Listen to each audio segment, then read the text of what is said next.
5, 4, 3. Thank you, Dr. Good evening, ladies and gentlemen. Welcome to Jeff Traylor Stadium here in Gilmer, Texas, where your Gilmer Buckeyes start their title defense run, defending state champions from 2023. The Buckeyes are back and kick off the 2024 season, attempting to back-to-back state championships for the first time in school history. I'm Todd Robinson, your host for tonight's pregame show. We want to start out by thanking our title sponsor for all of our broadcasts.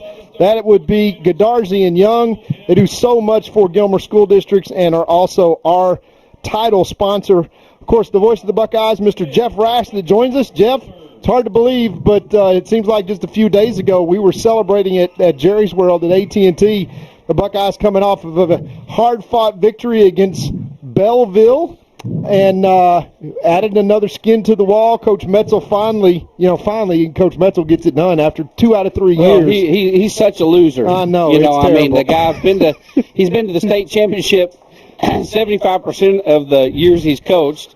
So, we tease him all the time and say, man, what a terrible record, right? But he finally got a win, hung it on the board, so he's been there and knows how to get it done again. And Todd, honestly, don't look now, but the Gilmer Buckeyes, let's go ahead and call it now, right from the start, have a very, very good shot at returning and doing the same thing again. Absolutely. Talent just oozes, and especially the young talent and size that is coming for the Buckeyes from the freshman class all the way up. Several sophomores. We've got, Jeff, some freshmen that would be starters on other 4A teams, but are playing. They would be starters on our 4A team. Yeah. On a normal year, but this is anything but normal. We are absolutely loaded.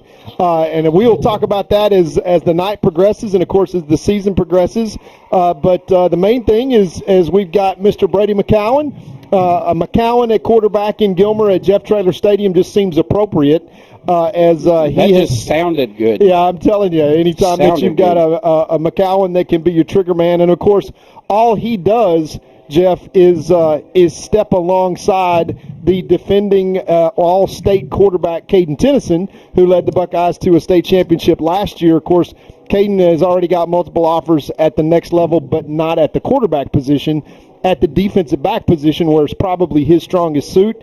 And, of course, it frees him up to do things offensively. So if you liken it to weapons, it's like taking a shotgun and a rifle to go hunting. You pretty much got all the bases covered with the Buckeyes offensively. And, of course, a lot of new size to go along with that coming up through the younger ranks. Jeff, there will be times this year where the Buckeyes front four black flag defensively will put 1,200 pounds of humanity on the front four. Yeah, and I was fixing to say, Todd, the really interesting thing, you're going to hear us talk a lot about this year. Normally your focus is always on your skill kids, right? Oh, we got the fastest kid in the state of Texas last year with Will Henderson. Oh, we got the best all-state quarterback. Oh, 3 Division I receivers. Guess what? We have that caliber again in the backfield, but we're not even going to talk about that this year. We're going to be talking about the front, because offensively and defensively, from a line perspective, we're normally one of the smaller teams every year. It's like, oh my gosh, I hope our skill kids can get around this huge line. This year, we're the big kids. We have got the biggest thing that McCowan, his biggest problem is going to be seeing over the line. And he's 6'3". Yeah, you've got an offensive tackle that's 6'7", 350+ pounds. You've got Roach on the other side that's about 6'5", 330 pounds or so as a tackle. Then you got Lucas Cano, 310, 6'2", 310. You got the whole line. Your third largest starting offensive lineman, Jeff, is 310 pounds. And, he's the little guy. And don't pick on the little guy, the little 310-pounder. And he's been a starter since his very first season. You talk about experience. He's already played over 40 varsity games, got to play in Jerry's World his freshman year as a starter. So leading that group, not only do you have a lot of young talent, like got along size, you have a leader that is really kind of the heart and soul. Just offensive line standpoint, you got to be smart and play smart, and it just does not get – since we've had a guy named David Snow as the anchor of our offensive line, we have not had this kind of talent. And that's a great comparison, actually. And all we did that year was just go play in back-to-back state championships and win one in 2009 with some guy named Stump Godfrey, I think, was on. Never heard of him. Yeah, that's some dude who. By the way, good luck tonight, Stump, coaching his first game as an offensive coordinator for the Hawkins Hawks, and I would almost seem to bet you that the Hawkins Hawks this year at Division IIA will probably making a run. It's because they got some athletes too, and the Buckeye influence. Here we got Jeff Traylor Stadium, and you see over the last 25 years. Now the impact that he has left, all these guys start growing up, but the cupboard, folks, if you're a Buckeye fan, is not just not bare for the Buckeyes talent-wise and everything else. We are absolutely loaded, and it's been a long time since we've had this much talent in the program. And I'll tell you, Jeff, when we went up to Scrimmage Paris, we had to take 7 buses because we had about 100 freshmen by themselves. Just the freshman class, we have 100 guys out for football. The numbers are rival Longview. It's crazy. Yeah, it is, but that's what happens when, number one, you build a new school and all of your schools are state-of-the-art in this community, and you got a lot of families moving in here. Our enrollment continues to grow, fixing to open the new, childhood development center over here. Just right, we can see it from where we're sitting right now in the press box. And then you add to that the winning tradition on all extracurricular things that Gilmer has a tradition, whether it's FFA or the band or football or whatever the thing is. Our kids tend to excel. People know the name Gilmer all over the state of Texas. In fact, they know the name Gilmer in many places throughout the country. And so when you have an opportunity to come to the best, that's what you do. And so that has a little bit to do with it, and I couldn't be prouder. I tell you what, it is the best of times if you're a Buckeye coming off of, and you think about it, the group that just left as seniors, that group won a state championship in track 2 years ago. Then they followed that up with a state championship in football last year, and followed it up again with a state championship in track. So back-to-back state titles. And don't think they won't be in the running again in track. They absolutely will. And I mean, you got two of the returning 4x100 relay men on this team, and they 4x200. Yeah, and they set a state record in the 4x100 this last year. You know how fast the Tomahawk, Will Henderson, who will make his debut for the Roadrunners, fittingly, and Coach Traylor tomorrow down in San Antonio. one of the fastest athletes, not only in the history of Gilmer, but probably in the history of Texas high school football, a legitimate 4.24 40.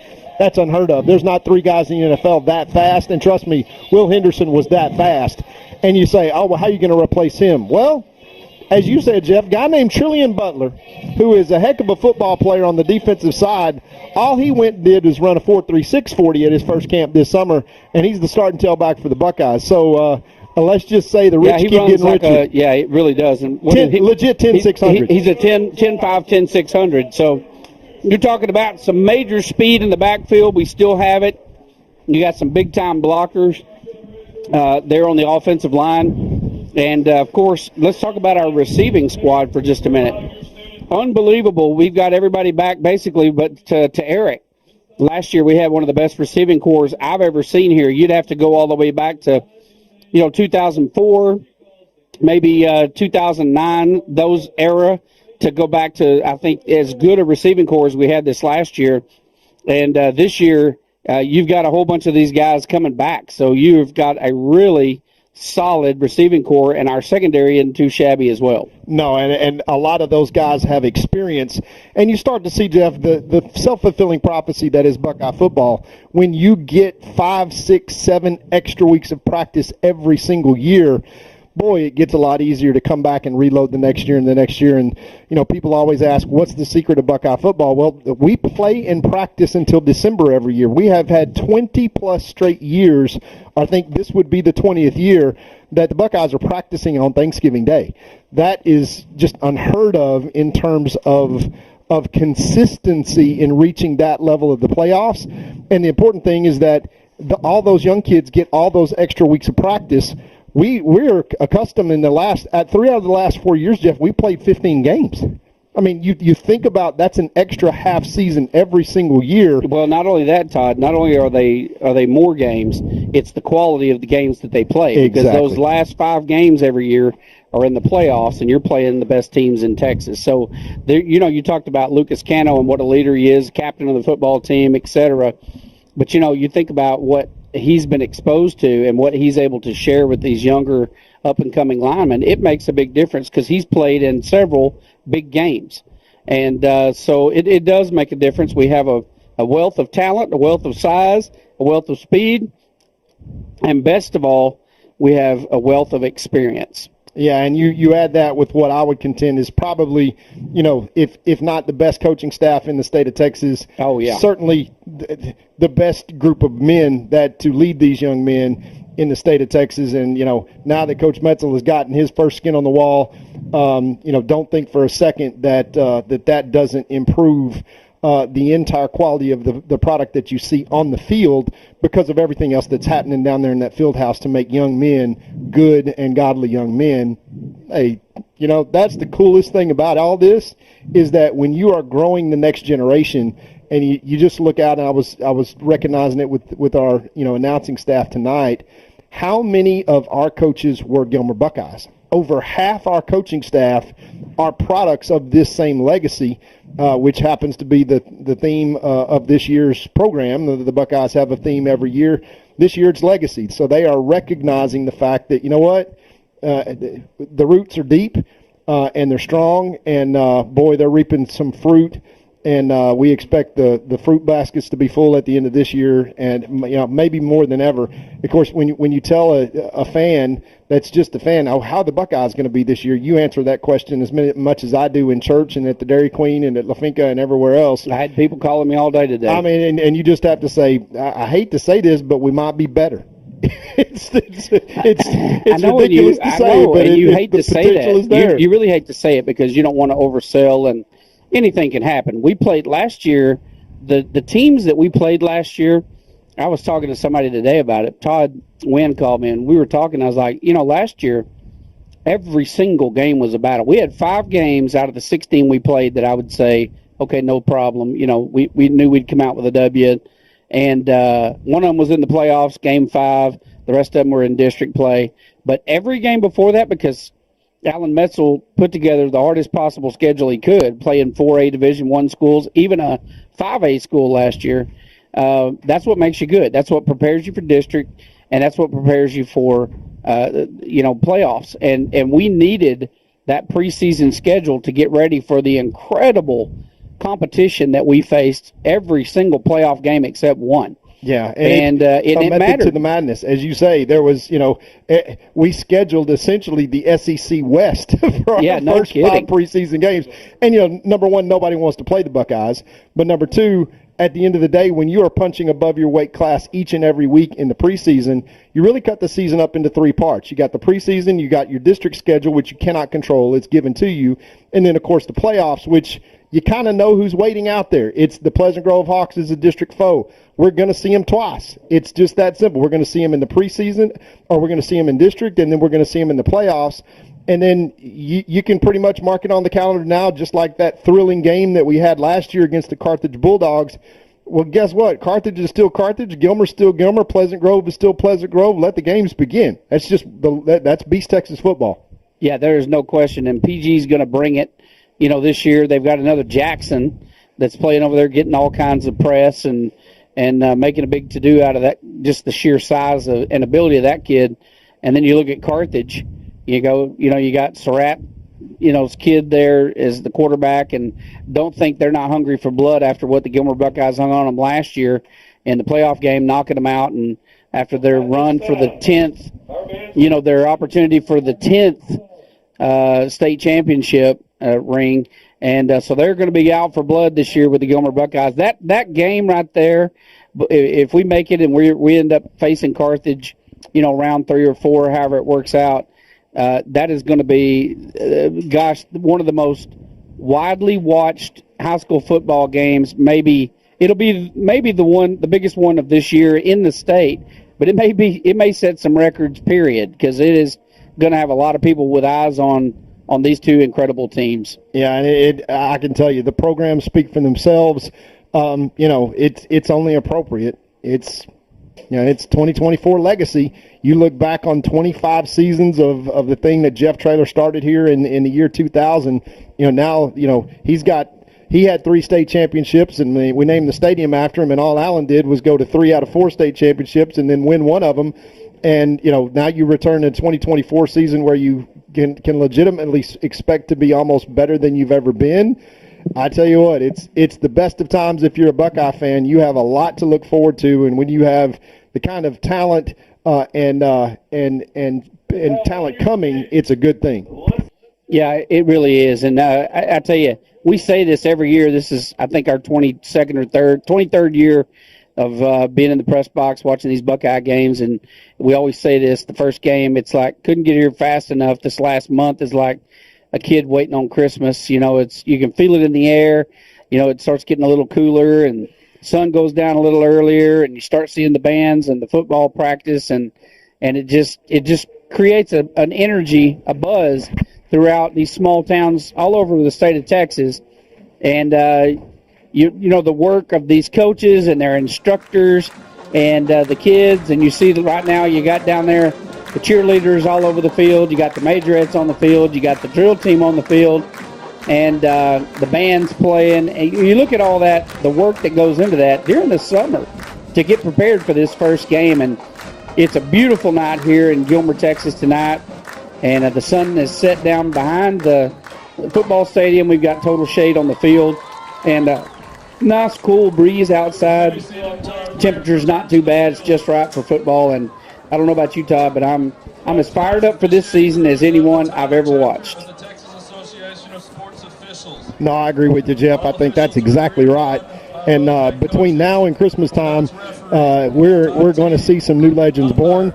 We're going to have some new blood, new names that you haven't heard, and some names that you have heard. And it starts tonight against the Pine Tree team that Jeff, quite frankly, has kind of. They're over there in Longview. They're in the Longview School District. They're in a position where they think that they should be, on Gilmer's level. They're dropping down from 5A Division II to 4A Division I this year, and that entire process means that they think that they should really be better than they have been. They're a talented group, but they're going to come out tonight and face the defending state champs. And Gilmer had a summer of some kids that kind of needed to get themselves right and get back. Lots of new blood, but lots of people that like Jeremiah Noble and Brendan Webb and Caden Tennyson. Those guys are not only back, but Micah Easley, but they're back with some skins on the walls themselves. They've got rings. They've got rings in track. They've got rings in football, and they are just now leading the senior class and feeling like they are kind of as big and as bad as they have ever been. So from that standpoint, I can just tell you, it's going to be an exciting year. It really is. You look over across, I'm looking at all these different kids, and the football team's getting ready to come out. We got 7 minutes left before game time here, so you got the Buckeyes starting to make their way out through the Pride Arch, and you got the band over there ready to kick off the year by playing the fight song as the Buckeyes run through their first sign of the year. And so you got, actually, I think I see some here bands firing up now, and you've got the Pine Tree Pirates rolling out on the field. And again, Todd, like you said, they are no slouch. They're a big school with high enrollment, and came down from 5A to 4A Division I, which means they've got quite a few more kids to pick from than we do. But I'll promise you they're going to have their hands full here tonight in this opener against the Buckeyes. So looks like the Buckeyes are bringing out some captains before they bring out the rest of the team that'll run through the sign tonight to the fight song of the Gilmer Buckeyes.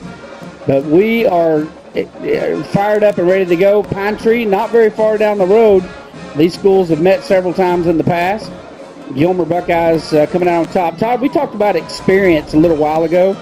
And sitting here, Uncle Rob pulled out some stats for us. 52 total players on the roster for the varsity team for Buckeyes. Listen to this. We got 1 freshman, 3 sophomores, 13 juniors, 29 seniors. If you go to most programs, by the time you get to that senior year, a lot of guys are dropping off, and they do not have 29 out of 52 seniors. That is a testament to this program and these young men, and that is a lot of experience. A lot of boys has played a lot of games, and it's pretty exciting to have that many seniors on the field. You know what I'm saying? Yeah, I'm telling you, Jeff, it is one of those things where there's just nothing but things to look forward to. And in this case, the kids themselves have new roles to play. We'll see some new numbers tonight. We'll see some new things that we've never seen. We'll see some new personnel. But it's building on the fact that you're the defending state champs. So, what more can you ask for? It is only getting better if you're a Buckeye.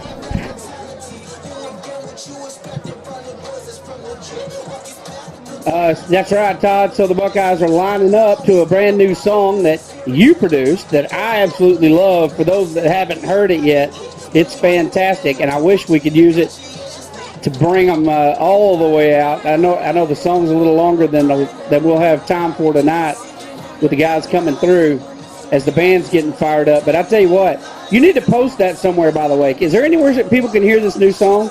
Yeah, we will find a place to post it up. Obviously, it's free to all the kids, and all the kids like it, love it. It gets the kids going. This is the best one yet. I got to tell you, man, you're Prince reincarnated. This is ridiculous, the musical talent that you and your family has. But I'm going to tell you, this one, I've always loved the original. Help me call them out now. And here comes the Buckeyes, speaking of calling them out. And there goes the band. And it is official, folks. We are taking the field, and we are ready to play. But this particular song, if you guys haven't heard it yet, if you're a Buckeye fan, you are going to absolutely eat this one up. This is the best one that Todd has ever produced. And the technology and the synthesizing and all that, that you put into it is, I've played this song like 25 times to my friends. I played it in the car today for some friends of mine. I was like, listen to this guy. And I'm like, you'd never know this was a 53-year-old that sounds like he's like top of the charts. But if you need to post that out on somewhere, Eric, we'll figure out where to put it. But people need to be able to hear it. It is really, really good. Well, we will now celebrate with our ROTC another program along with the FFA and the band that is state ranked to present our colors, and we will pitch it down to the field. And then we'll talk a little bit, Jeff, about some of the new stuff we'll have this year, like replay. We have made some upgrades, thank you, E-Tex, and everybody else, all the sponsors, that it's a hard thing to make us look good, but, boy, they gave it an effort this year. Yeah, for sure. Well, let's turn our attention down to the field as we post our colors.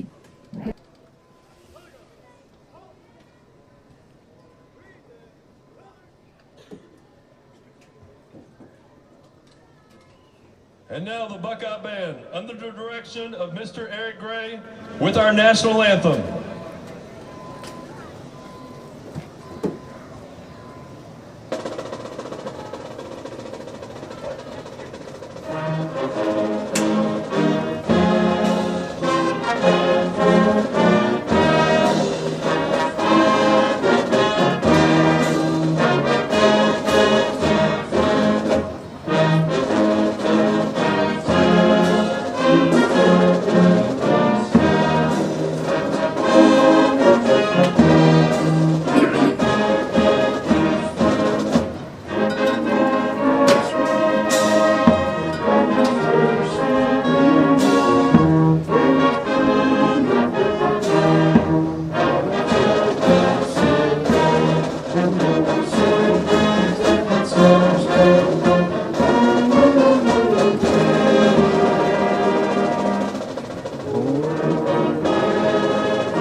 Chills every time, especially the first time right out of the box, first game.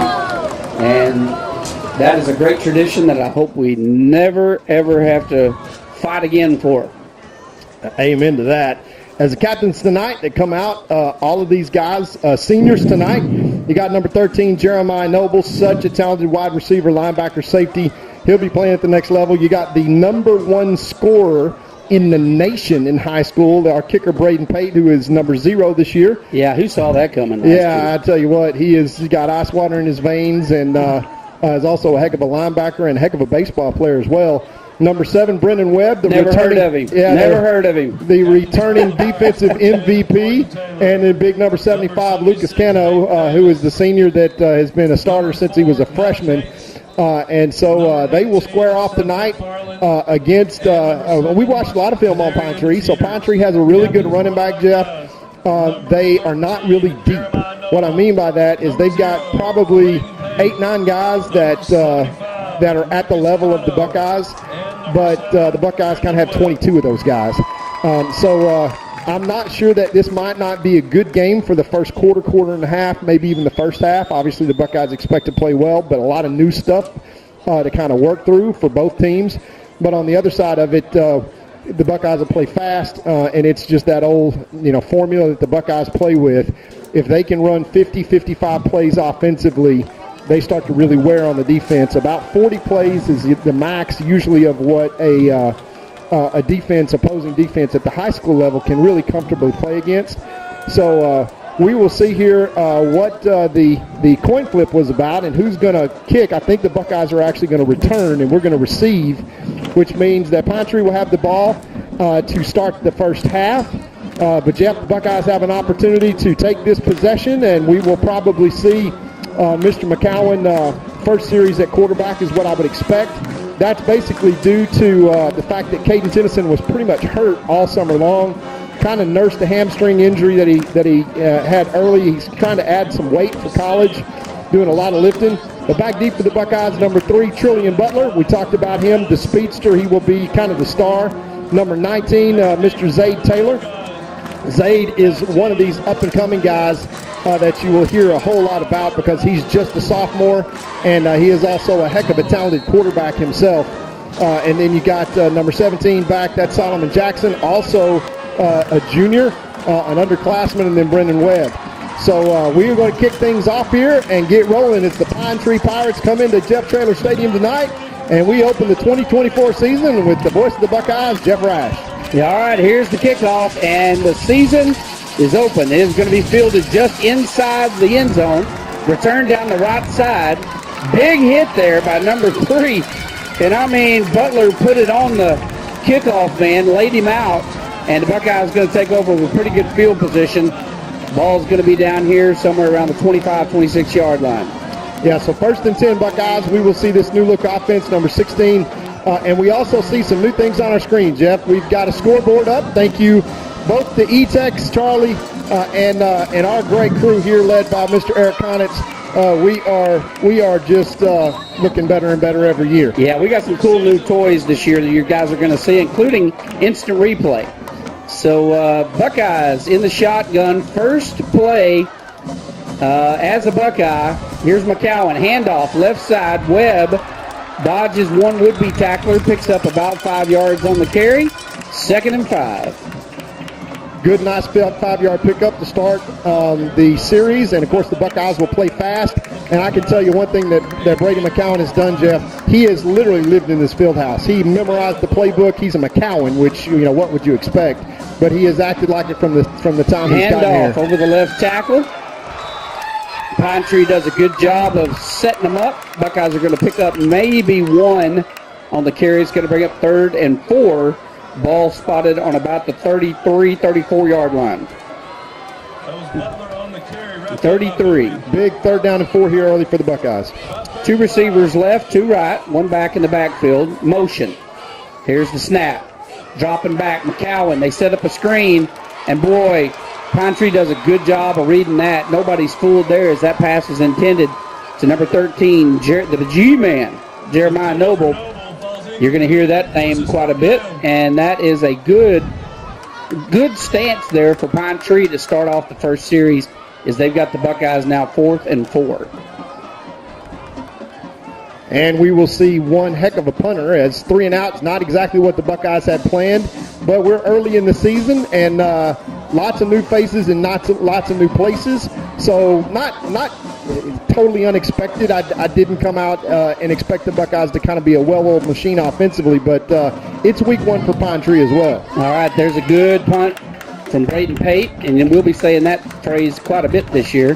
Ball rolls inside to the 24-yard line of Pine Tree, so he basically just flipped the field. And great punt there by Braden Pate. And I just can't wait to see what he does this year. I mean, I don't think last year was a fluke, and his senior year he could break some records.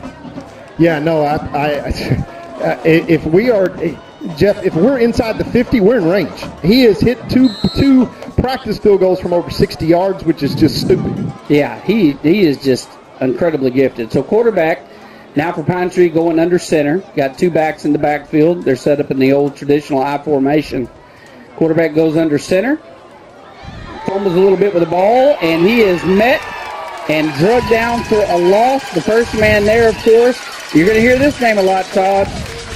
Trey Lee. And let me tell you something, Jeff. Trey Lee, thank you, Mr. Chip Smith in Atlanta, Georgia, is wearing some brand new Nike cleats. Guess what size they are? Are they 15s? They're 17 wides. Yeah, that's like a trailer house. We had to literally It's go. like a double wide trailer. We absolutely had to go and raid the closet from the NFL training table, quite literally, to find a pair of shoes that are crazy.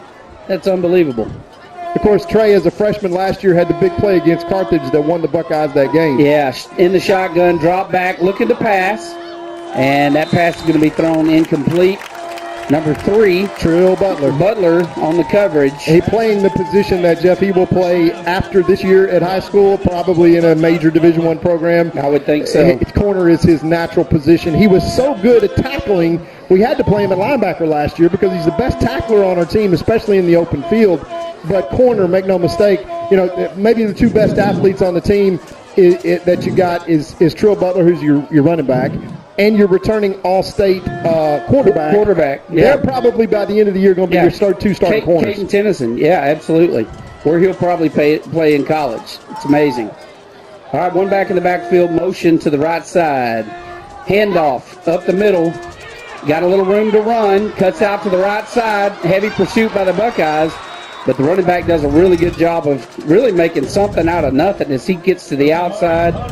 And that's going to bring up 4th and 5. And just like that, we're going to punt again. So stalemate so far with these 2 offensive units coming out, both of them having to punt on their first series. Yeah, as predicted, Jeff. It's Series 1, Week 1 for everybody. But you see the ability that Pine Tree has, especially at the running back position. But the bad news for the Pirates is now they got to punt it back to a dude named Brendan Webb, who's standing at his own 40 waiting to receive this. He's going to get a good return out of this. Yeah, and he's going to get to return it at the 38-yard line. Down the left side, Pine Tree does a good job of getting down there after about a 5-yard return.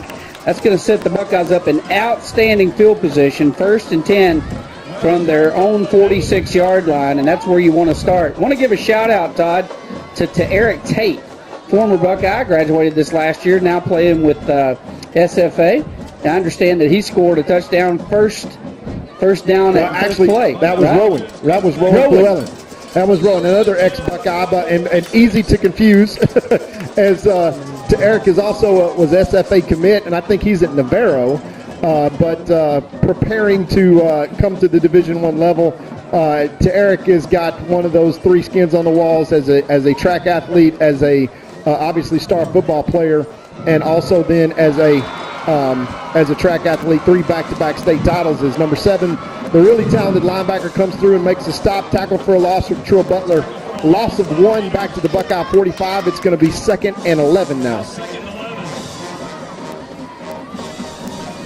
All right, Buckeyes trying to get their legs under them, get this first game jitters out of the way. 2 receivers left and right. Motion. Butler going long, down the sideline. Got a man, Micah. Easily the intended target. You're going to hear that name quite a bit this year as Micah has really come on. But we do have a flag on the play. And that's probably going to be against the Buckeyes more than likely. I'm going to say a hold.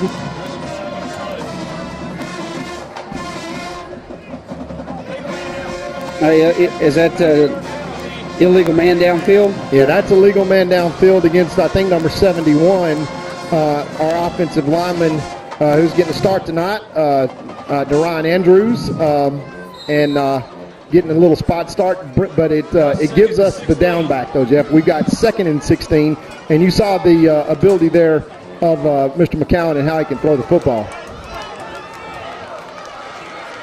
Good rush there as the Buckeyes pick up 6 back and make it into 3rd and manageable. As once again, Trillian Butler on a carry for about 8 yards will bring us back to 3rd down and 10, right where we started this drive at the 44-yard line. And once again, you did see McCowan and the Buckeye offense try to loosen them up. Big wide receiver, multiple D1 offers, Micah Easley trying to go deep there. First down catch there by number 4 for the Buckeyes. That is Micah Easley slipping across and just using his eyes, keeping his eyes downfield. A fantastic job by McCowan there, picking up the first down, and here come the Buckeyes going fast. And here comes the snap. They're going to put it in the air again. McCowan looking to pass out to his right, and that pass was intended there for number 2 for the Buckeyes, and that's going to fall incomplete. Grayson Bates, the intended receiver. And I think Grayson did a good job there, the senior, basically breaking that pass up because that's a long way to throw that football. McCowan's got a strong arm, but that was well covered. 2nd and 10. McCowan handoff around the right side, got a gap. And Butler shoots through the gap to the right side. He's going to pick up a good 5, maybe 6 out of that one. Jeff, I think he got 7. He got all the way out to the 41. And this is 4 down territory. Now, yeah, I think you're right. 6 yards, 3rd down and 4. And 4 down territory inside the 40. All right, 1 receiver left, 1 right. Handoff, this time number 15 around the left corner. The speedster jumps over 1 would-be tackler and unfortunately just loses his footing, and that is the very exciting Atavian Ector on the carry there, but that's going to bring up 4th. He lost a couple on that one, so it's going to be 4th and 6 now for the Buckeyes. And again, this is 4th down territory, so look for him to put it in the air. Yeah, well, watch the seam route here. You got Jeremiah Noble on the backside with Brendan Webb back there. They're going to work that safety corner position with the safety hugging the hash at this point, and they're just kind of asking for it. All right, dropping back, looking to pass across the middle. Pass intended there for number 7. Webb falls incomplete. That'll be turnover on downs. Looked like to me he got tackled, before the ball was there, but referees say no, it's good, so we're going to flip the ball over now to Pine Tree. So good defensive stands on both sides of the ball so far. Just a tad, I guess you could call it butterflies. It's fully expected in the first game of the season. But you can see the windows that Mr. McCowan is able to hit, and very, very accurate passer. But as you said, really, really good defense. We got twins out here, as the Buckeyes need to recognize that and get 3-over-2 coverage as they do. But they're going to be content to try to grind here with the Buckeyes and run the football. Okay, they're going to throw a flag on that one. It's going to be called against Pine Tree, and that may be illegal procedure. It's the only thing I could think he might have seen, and it is illegal procedure. Well, let's talk about the defensive front for the Buckeyes. We already talked about Mr. Trey that is over there and already with a big sack. You've also got Mr. Hagler there at number 54, and then the big sophomore, Devion King, his big brother, of course, with a tremendous career down at Lamar University and as a defensive lineman and probably one of the best in Buckeye history. And Devion is of a good bloodline, let's say. All right, 2 receivers left, 1 to the right. High snap. Quarterback pulls it down, rolls to his left side. Going downfield, got a man open, but he overthrows him. And that was number 12, Trace Haynes, on the coverage for the Buckeyes. He had a step on him, but unfortunately for the Buckeyes, that ball was just overthrown. And that's another name, Jeff. You know who Trace reminds me of? You remember the Kilgore game when Brennan Webb had his coming out party, and we called it and said, and of course he winds up being the defensive MVP of the state championship game. Of course, his value on offense. Yeah, I remember that game. Trace, watch him. Watch number 12, folks. He is coming. He's going to be the guy. He is a Brennan Webb carbon copy. Fantastic. 2 receivers left, 1 right. High snap once again. Quarterback dropping back. Heavy pressure. Dumps a little screen pass out to number 24, and he basically just gets back to the line of scrimmage. Maybe even lost a yard. He did. And that's going to bring up 3rd and 16 for Pine Tree as the Buckeye defense bowing their necks, doing a great job. Yeah, and not really where Pine Tree wants to be at 3rd and 16. More importantly, you kind of dodged a bullet in that last drive with that illegal man downfield penalty that the Buckeyes had to kind of put them in a bind, and then they're able to kind of keep the wheels on there against the Buckeyes on the 4th down conversion. But this is a play where you just need positive yards. Yeah, desperate here. 3rd and 16, Pine Tree, shotgun. They run a draw up the middle, and Buckeyes probably not expecting that as they picked up about 8 or 9 yards on the carry. But they are going to be woefully short of the 1st down. That's going to be 4th, and we'll call it a long 7. So they're going to bring their punt team back on the field. And once again, you're going to see number 7, the deadly Brennan Webb standing on about his 28-yard line. So this could be an exciting return here if he gets an opportunity to get his hands on the ball. Yeah, Jeff, you see the draw play that they just ran and getting positive yards and the impact that it has. This is a fantastic punt that is fair caught by Brennan all the way back at the 14-yard line. So tremendous job by the punter there from Pine Tree to flip the field on the Buckeyes.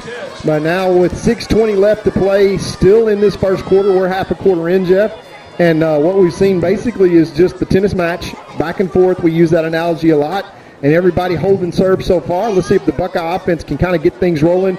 I will tell you, having watched as much Buckeye football as you have, don't be surprised here if the Buckeyes find a 2nd and short situation. Try to take a shot deep right here. Look for number 4, Micah Easley. He is the deep threat. He's 6'5", folks, and he can fly. And he is a tremendous receiver, and he is always a threat to go deep on the outside.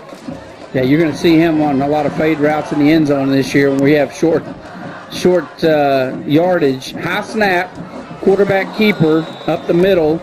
That's number 1 in at quarterback right now, Caden Tennyson. Yeah, Caden. He just basically trips up over his own feet. Yeah, turf monster kind of got him, but Caden has always had the ability to run the football, and now with a 2-headed monster at quarterback, look for him to do that even a little more than he has, really being an extra running back. Now we got trips out the left-hand side. Look out. All right, here's the snap once again, handoff. Bounces, that is Ector. Breaks one would-be tackler, fighting for yardage. He's an exciting runner to watch. He gets about 4 yards on the carry. It's going to bring up 3rd. And, they moved it back, so we'll call it 3rd and 6. Yeah, and deep in their own territory, this is one where Caden needs to step up and be the senior leader that he is here and convert for the Buckeyes. Keep our offense on the field and kind of keep us rolling. Otherwise, just a real advantage for Pine Tree being able to flip the field and then forcing us to give them good field position. I'd like to see another keeper myself. All right, they dump a little inside route. That pass was intended there to Brandon Webb and just can't reel it in. So now the Buckeyes are going to have to punt again, 4th and 6, with the ball on the 17-yard line. So unable to get any momentum going offensively. And that is always the hardest. That's the slowest part of your team cranking up, every year is that offense. They get to start gelling, and being in a real game is just different than being in practice. Yeah, you see it on both sides. You see it with Pine Tree as well. But here you're going to see the value of Mr. Braden Pate because, Jeff, he can get his leg into one and can flip the field himself. Great punt there. Snapped it over his head. Braden takes it and punts it, and it is bouncing, and we're going to give them the ball at the 30-yard line, and we'll see if there's any flags down. I don't see any flags down, although we do have an injured player. Injury timeout. Yeah, we've got an injured Pirate. So let's do this. Let's cut to commercial and come back and make sure that young man gets taken care of. We'll be right back after these messages, folks.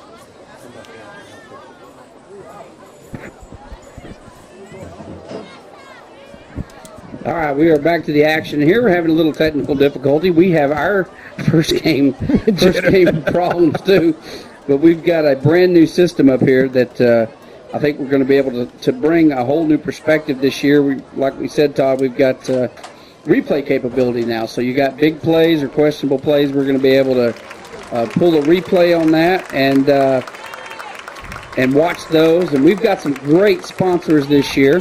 And we'll be running their commercials all season long, but couldn't do this without the sponsorship that helps buy this type of equipment, and then all the money goes to basically the school, and they buy all kinds of equipment for athletics and other things. And for kids, and our ability here with the new media class to be able to get the kids involved in our broadcast a lot this season. We're really, really looking forward to that. We've had that as a goal for a long, long time, and are very, very proud of our department there, our media department of Buckeye Media, and getting those kids involved. But for right now, the black flag is up against the wall. Great field position, 1st and 10 from the Buckeye 30 for Pine Tree. Yeah, what a gift. Quarterback goes under center, handoff up the middle. And that front defensive line just extremely stingy. Met first by number 44, Davion King, which you're going to hear that name so much. He's only a sophomore.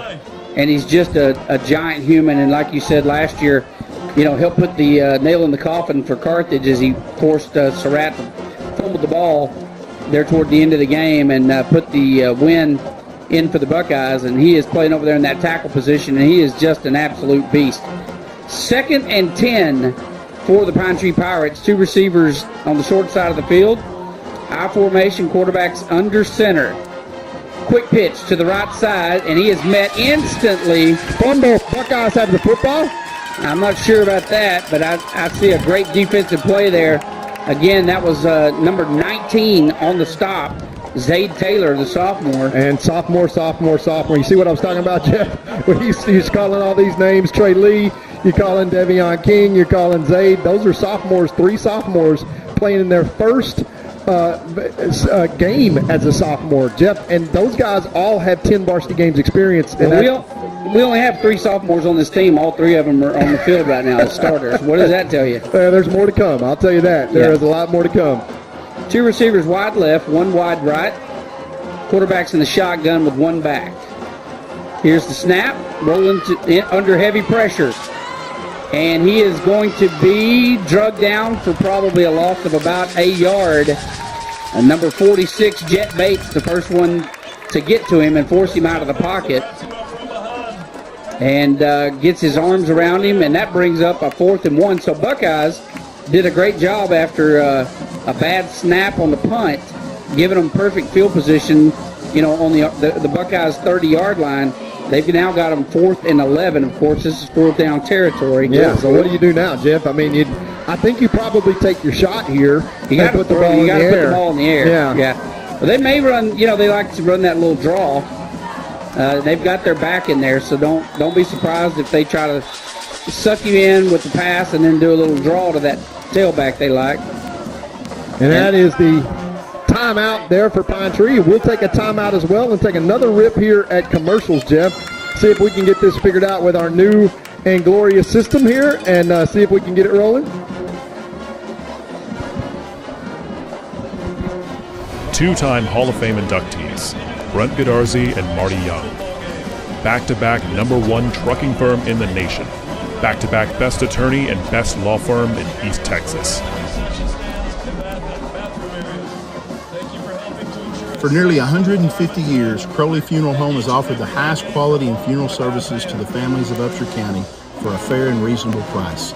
Led by Gilmer graduate Troy Murray, our staff stands ready at all times to tenderly guide your family in their time of need in all aspects of funeral planning, such as pre-need and at-need, and all types of services from cremation and memorial services to traditional funerals with attention to every detail.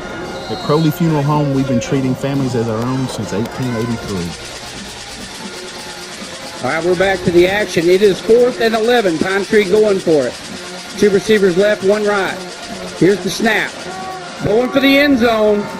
Ball's in the air, and it is incomplete with no flags. So the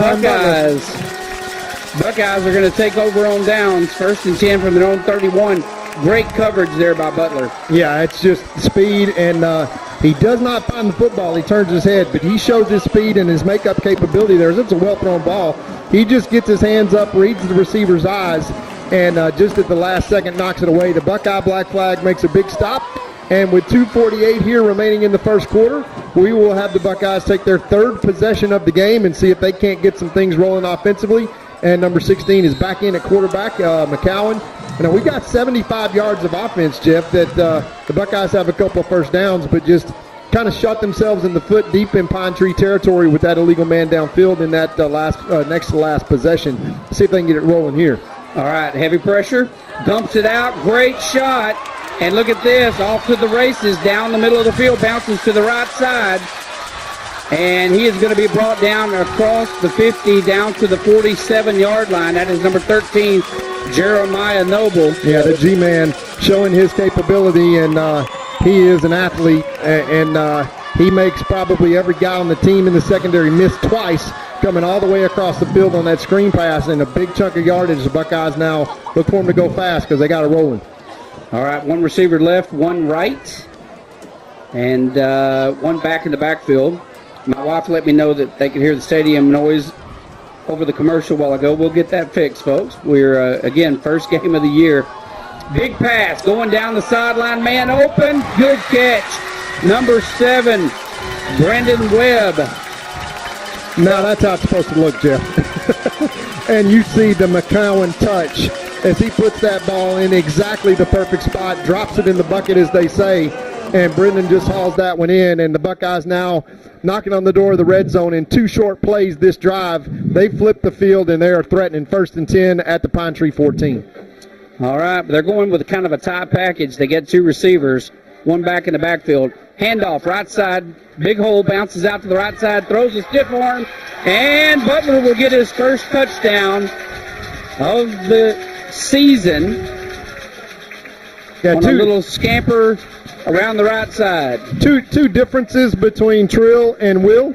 Number 1, that was like 0.2 of a second slower, and it just gave us time to watch.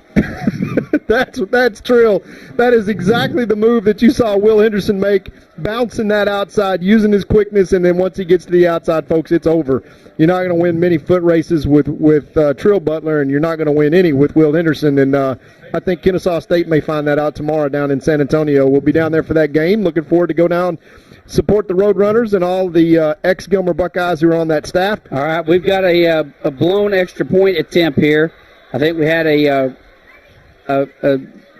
disconnect there on the snap. And so that the holder there, of course, is Caden Tennyson. Buckeyes on the scoreboard first, folks. It is 6-0 with 1:55 left in the first quarter. We'll be right back after this commercial message.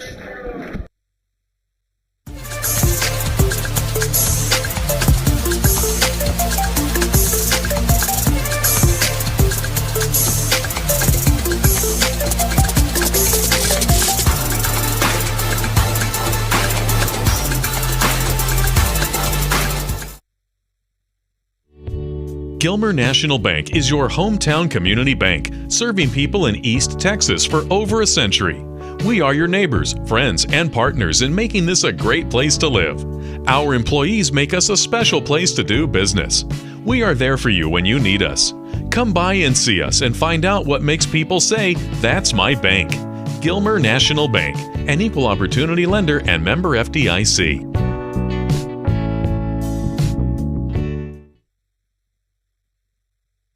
All right, we are back to the action here in Gilmer Jeff Traylor Stadium. A minute 55 left to play in the first quarter. The Buckeyes now on the board 6-0. And Jeff, a four-play 70-yard drive that happening like lightning is what Buckeye fans are used to seeing. And you can see the ability of Mr. Brady McCowan to drop it in the bucket and use his arm. And that deep threat with all those receivers to the end that are just now really learning to connect with each other. If you're a defensive coordinator watching film on the Buckeyes, you're just going, I'm not going to sleep much this week. All right, here's the kickoff for the Buckeyes. Braden Pate puts a foot in it and kicks it all the way downfield, going to be fielded on the goal line. Return to the right side, and a big hole. Bounces out to the right side, and what a return. Finally forced out of bounds over on the right side, but we had a big hole on the kickoff team, and that allowed them to find the hole and get up in it. Number 9, Manson, finally forced him out of bounds. Yeah, that's one, Jeff, that you'll find something to be worked on for sure. That will happen for the Buckeyes, I guarantee, in practices next week. Yeah, I think we had a little of that at the beginning of the season last year, too, and they buttoned it up real quick. The Buckeyes 46. All right, Pine Tree wants to answer to the Buckeyes touchdown they just put up. Here's the snap. Takes the handoff, dumps one over the middle, and they call that a catch. Well, they're spotting it as a catch for sure. Yeah, they're going to spot it. So that is just almost 10 yards. We're going to call that a 9-yard gain.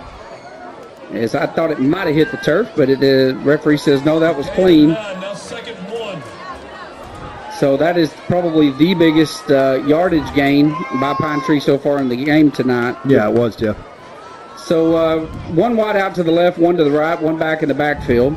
Quarterback's in the shotgun for Pine Tree. Here's the snap. Handoff. Tailback found a hole.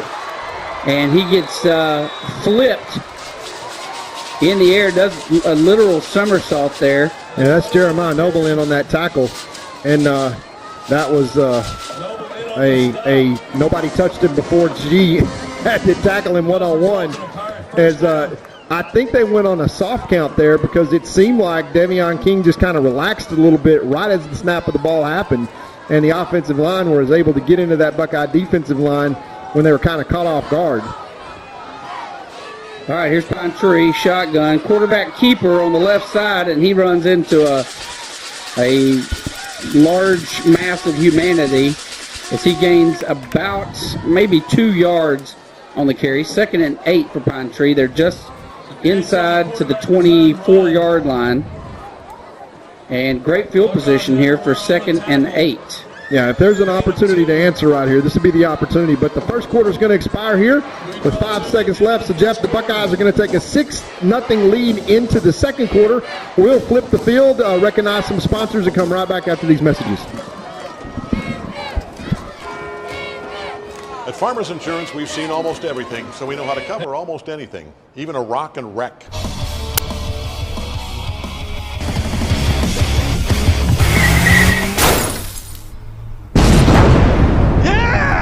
He rocked and rolled right into it, but we covered it. At Farmers, we know a thing or two because we've seen a thing or two. We are farmers. Bum, bum, bum, bum, bum, bum.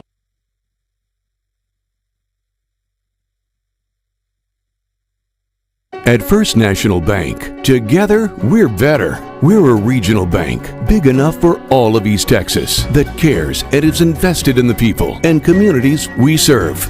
With the strength and services to meet the needs of every customer, big or small. From business financing for big companies and small mom and pops to our family of personal banking customers. First National Bank of East Texas. Together, we're better. And we think that's kind of a big deal. When tragedy strikes, you don't want to be in a position where you're second-guessing your lawyer's ability or the resolve to get you fairly compensated. When you hire Godarzi & Young, you know you're hiring a law firm that has nationally ranked settlements and verdicts. We have over 2 decades of experience holding 18-wheeler companies accountable for their negligent action. Don't make the mistake of hiring anybody else. Hire the best. Hire Godarzi & Young. All right, we're back to the action here. Pine Tree trying to get something on the board, and they are not. They're going to go backwards as the Buckeyes swarm the quarterback, and he is going to go down for a loss of about 7 yards, maybe 8. It is going to bring up third and about 16, and that is not what they needed to start out the second quarter, Todd. No, not what they needed for that kind of field position that they had. Once again, when it gets down to crunch time, Pine Tree finds a way to go backwards.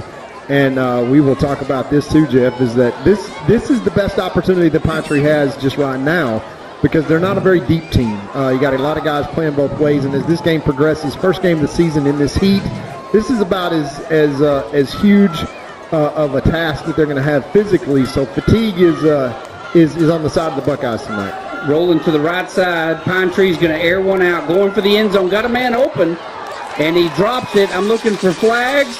And there are none. I was afraid we might have made a little bit of contact there, but it looks like that was clean. I was a little worried there until they closed the gap. But they had a man open in the end zone, but it just took a while for the ball to get there. That is going to be 4th and 16 for Pine Tree. Now, they were in 4-down territory. They're not in field goal range, I wouldn't think, unless they've got a really good kicker. I don't think they got anybody named Pete on their team, because that's the only chance that really you got. But I think they're going to punt this, and if you're the Buckeyes, you ignore everything. You don't even put a guy deep. You don't need to return. Nah. You just look for the fake. You watch the fake. Exactly. Yeah. And high snap. Bad news for Pine Tree.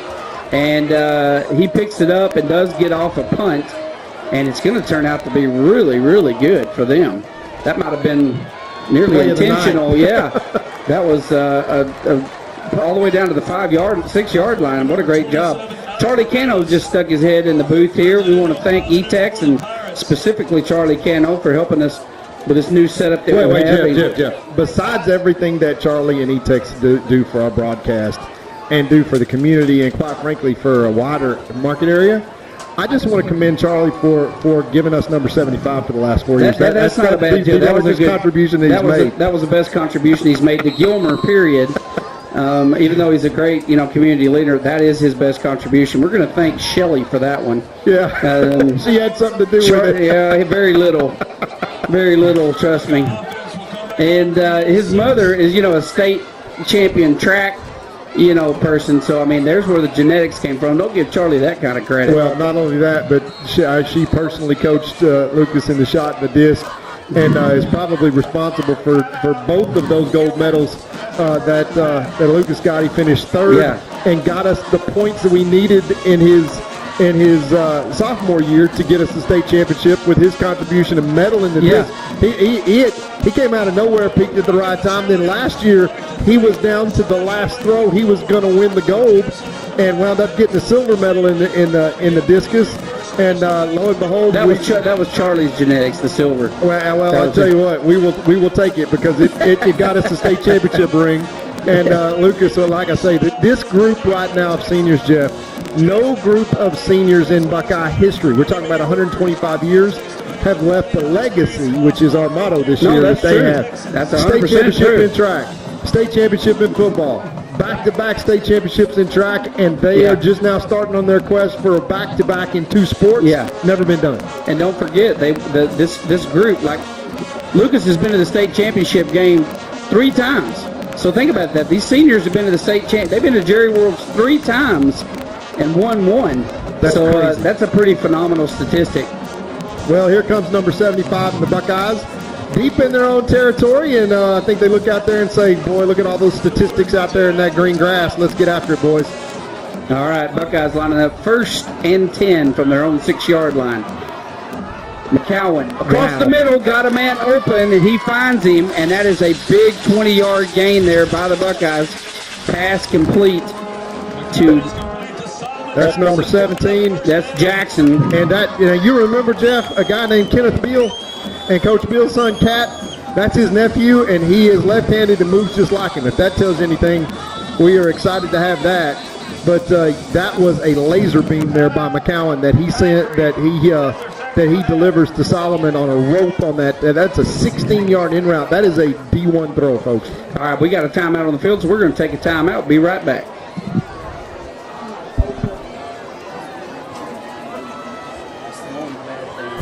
It's gonna be alright.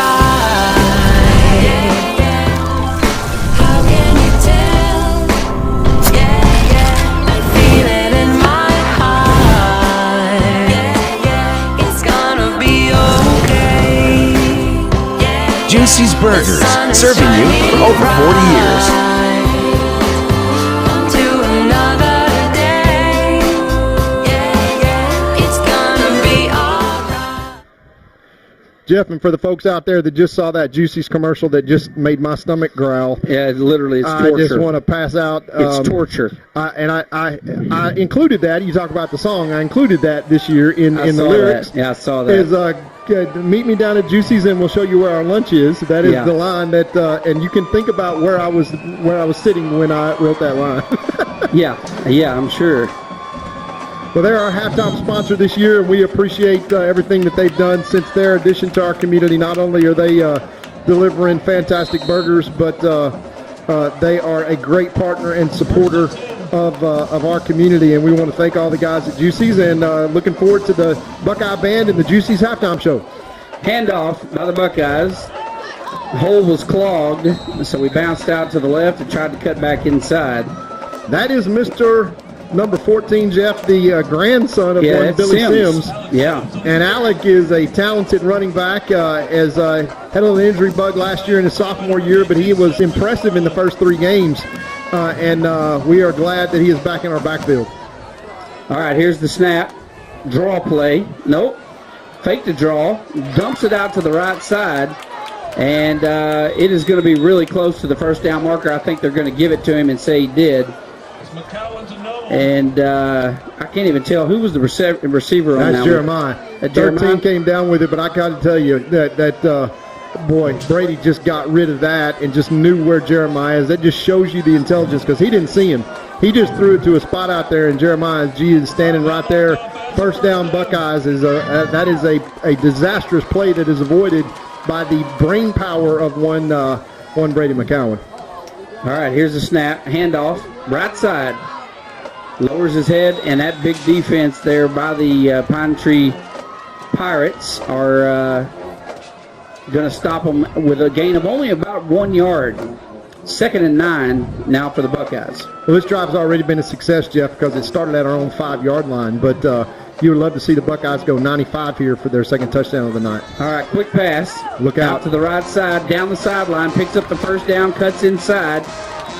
Still on his feet. That was about a 15-yard gain there to the outside receiver. Was that Jeremiah again? No, that's number 4. That is Micah easily. And he can fly, Jeff. I mean, he's 6'5", and he is a long target. He's open when you don't think he's open, but once he gets the ball in his hands, there's a reason why he's been offered the QB1 scholarship. Handoff left side, got a gap, cuts up the middle, and another first down for the Buckeyes. That's Alex Sims. That's Sims again, about a 15-yard gain. Buckeyes got some momentum. Yeah, Sims can absolutely roll when he gets moving. And we've got another hurt Pine Tree Pirate down that's going to stop the clock with 8:47 left in the Buckeyes with a drive that started at their own 5-yard line. Now driven all the way down to the 27-yard line. Jeff, we'll take a quick timeout and come right back. Texas Heritage National Bank would like to invite the Buckeye Nation to visit our new full-service bank in Gilmer. We are conveniently located on Highway 271 and Redbud Street with a brand new facility ready to serve our friends and neighbors. We offer competitive rates on all of our deposit products, as well as some great options for business financing to help your business grow from 5 employees to 500 employees. Texas Heritage National Bank would also like to take this time to thank all of the teachers, administration, and school board for investing in the future of our kiddos. We would also like to wish all of the student athletes a wonderful and safe year. Come see us soon. All right, we are back to the action here in Jeff Traylor Stadium. And this first few games of the year, you're going to see a lot of cramps. And that's what we had on the field down there. Buckeyes just made a nice run. We are now 1st and 10 from the 28-yard line of the Pine Tree Pirates. So the Buckeyes marching down the field. Want to get another score. 2 receivers wide to the right, 2 to the left. Here's the snap. McCowan looking downfield. Wow. Got a man wide open. Wow. Touchdown, Buckeyes. What a pass by McCowan. He absolutely freezes the corner with that little shoulder fake. That looks like Uncle Luke right there. That is just absolute spectacular quarterback play there for the Buckeye General, that, as they call themselves, the Buckeye quarterbacks. What a deep room the Buckeyes have. As the Buckeyes lining up to go for 2 right here to swing the gate. Let's see if they pull the trigger. We're going to go ahead and take the 1. Good defense there by Pine Tree. But what a throw from McCowan, and what a look off there that he had the corner route, and he just knew Brendan was going to just follow the leader. I tell you what, that is a playoff caliber play right there from the quarterback. All right, and now they get in there and block one, which is just very uncharacteristic. And so they are not going to, so the Buckeyes are putting up 12 points. 2 touchdowns, but no extra points, and maybe we see us go for 2. So 8:33 left here to play in the first half. The Buckeyes get it rolling, and are we looking for replays, Jeff? Yeah, we're going to debut the replay. Let's see if I can pull that one up correctly. And this is the pass complete. Look at that fake. Dropping back, reading, and then coming up and nailing just a wide open Haynes in the end zone. So we want to thank again all those that are helping us with our replays and those kind of things. That's going to make this year really interesting, especially when we learn how to use it properly. That was fantastic right there. You see all the graphics that Mr. Conitz has got us looking so good, and this is just our first game this season. We've already pulled off our number 1 replay. I just replay. thought about this. You and I could take credit for all this. Nobody else has got a microphone, so I mean, we could just say, hey, Todd, good job on the graphics. Nobody would ever know. 95 yards on that drive, Jeff, is 95 yards on that play, as Coach Rob gives us the stats in 5 plays. That is Buckeye offense, and it took us all of a quarter and a half to hit our stride. And I can tell you, folks, that last throw there by Mr. Cowan was ridiculous. 3 passes, 2 runs, pretty balanced attack, but if we can figure out the field goals, the extra points here, we're going to be doing okay. Well, if you watch McCowan, what he's going to be really good at this year is checking off his reads. He can look at several different receivers. Here's the kick. It's going to be a short pooch kick, left side of the field, fielded at the 26-yard line. Found a seam, busted out to the left side. It's off to the races, and a nice return by Pine Tree. So special teams for the Buckeyes are going to have to be able to close those gaps and not allow holes to develop on the kickoff and the punt team. They'll get those things sewn up quickly. Well, Jeff, let's just think about last year where the Buckeye defense was to start the year. How many points are on Pine Tree side right now? If you look up there at the scoreboard, I think that says 0. Through a quarter and a half, this black flag has come miles since the beginning of last season, and a lot of youngsters here. You got to shout out to defensive coordinator Coach Tommy Edwards for really cinching things up, and the Buckeye black flag, folks, is legit. That's some of the best defensive coordination I've ever seen was last year. Tommy Edwards and his team. Handoff up the middle. Nice hole there on the right side for Pine Tree. Nice gain there on the run. Gain of about 5 yards. And that is going to be 2nd and 5 now for Pine Tree. Grayson Bates, I believe, was on the stop there for the Buckeyes. And let's see what Pine Tree, they want to stay in this game. They want to get on the board. They certainly don't want to go in to halftime scoreless. 7:52 left to play in the first half. Gilmer leads 12-0. Handoff up the middle. A big hole headed to the house. And they're going to drag him down on the 2-yard line. Flag on the play. That may be a horse collar or face mask. I'm not sure. Won't really matter because he's on the 2. So Pine Tree is knocking on the door, and short of a fumble or a high snap or something like that, Pine Tree is now knocking on the door. Yeah, Jeff, we talked about the running back's talent and his ability to be able to just, kind of turn on the jets there. So that is not lost. But a great run there by the Pirates, and a face mask tacked on top of that. As I am now testing the limits of my microphone and coming to see our great scorekeeper folks. And let's see what the Buckeyes do here. First and goal from the X-inch line for Pine Tree. They put in the beef package. They're going to try to run right down the Buckeyes' throat. Yeah, they're going to line up. They're going to go under center, maybe a quarterback sneak, or certainly they're going to do the old power eye right and just try to shove it down your throat, and it looks like they do. Did they stop them? They stopped them. Holy smoke. What a great defensive play. Yeah, Mr. Devion King said hello there, and Mr. Hagler that stood up the probably 230-pound running back that's coming with a full head of steam, 8 yards deep. And up the middle, when 44 and 54 in there, and that goal line stand, 2 left tackles, 6 guys in the box. It's going to take a little more than that to get that wall knocked down. Well, this is going to be interesting right here. You got some big boys on both sides of the ball. They may run the here. same play. And, they're going to. They may run it to the other side, or they may run it to the same side. Quarterback sneak, it looks like he broke the plane to me, but we'll see. No, he did not. Wow. The referee said it is 3rd and goal. And, Jeff, the Buckeye black flag and then the 54 and number 44 in there have just built a wall. Well, you look down there at Trey Lee and Davion King and those guys are like, yeah, come on, bring it. This is what we got up in the morning for. This is what we've been eating for all summer right here, buddy. Well, the Pine Tree Pirates right now in this goal line over the last series are averaging 2 inches per play.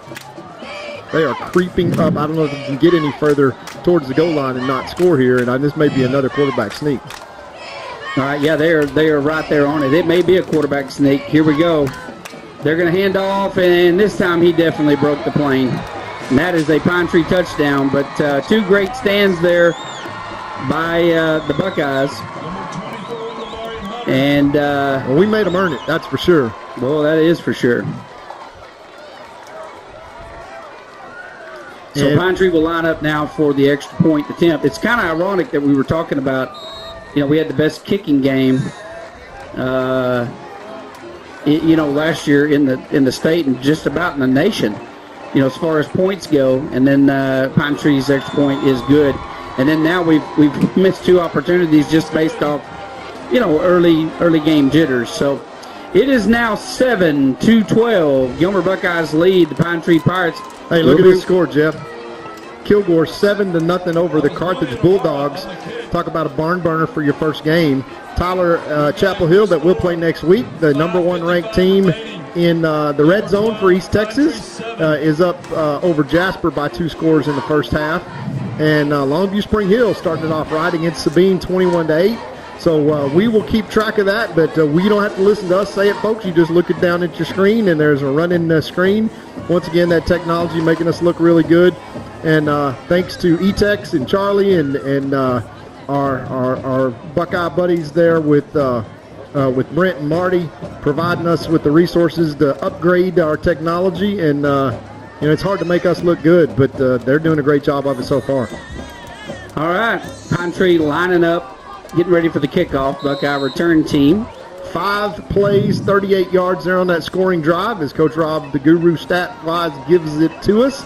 All running plays. They did it all on the ground. And the last 3 plays, they gained a half yard and got it done. And they're staying in this game, Jeff. The next 5 minutes, closing the half, important for the Buckeyes. All right, big kick.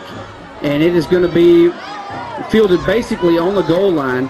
Returned out 15, 20, up the gap, bounces out to the right side, all the way out to about the 30-yard line. And that ball is probably going to be spotted around the 29 or so. Buckeyes, good field position, 30-yard return. And they're setting up with 5:46 left to play. And they'd like to get down. They'd like to eat a lot of this clock and get one more score.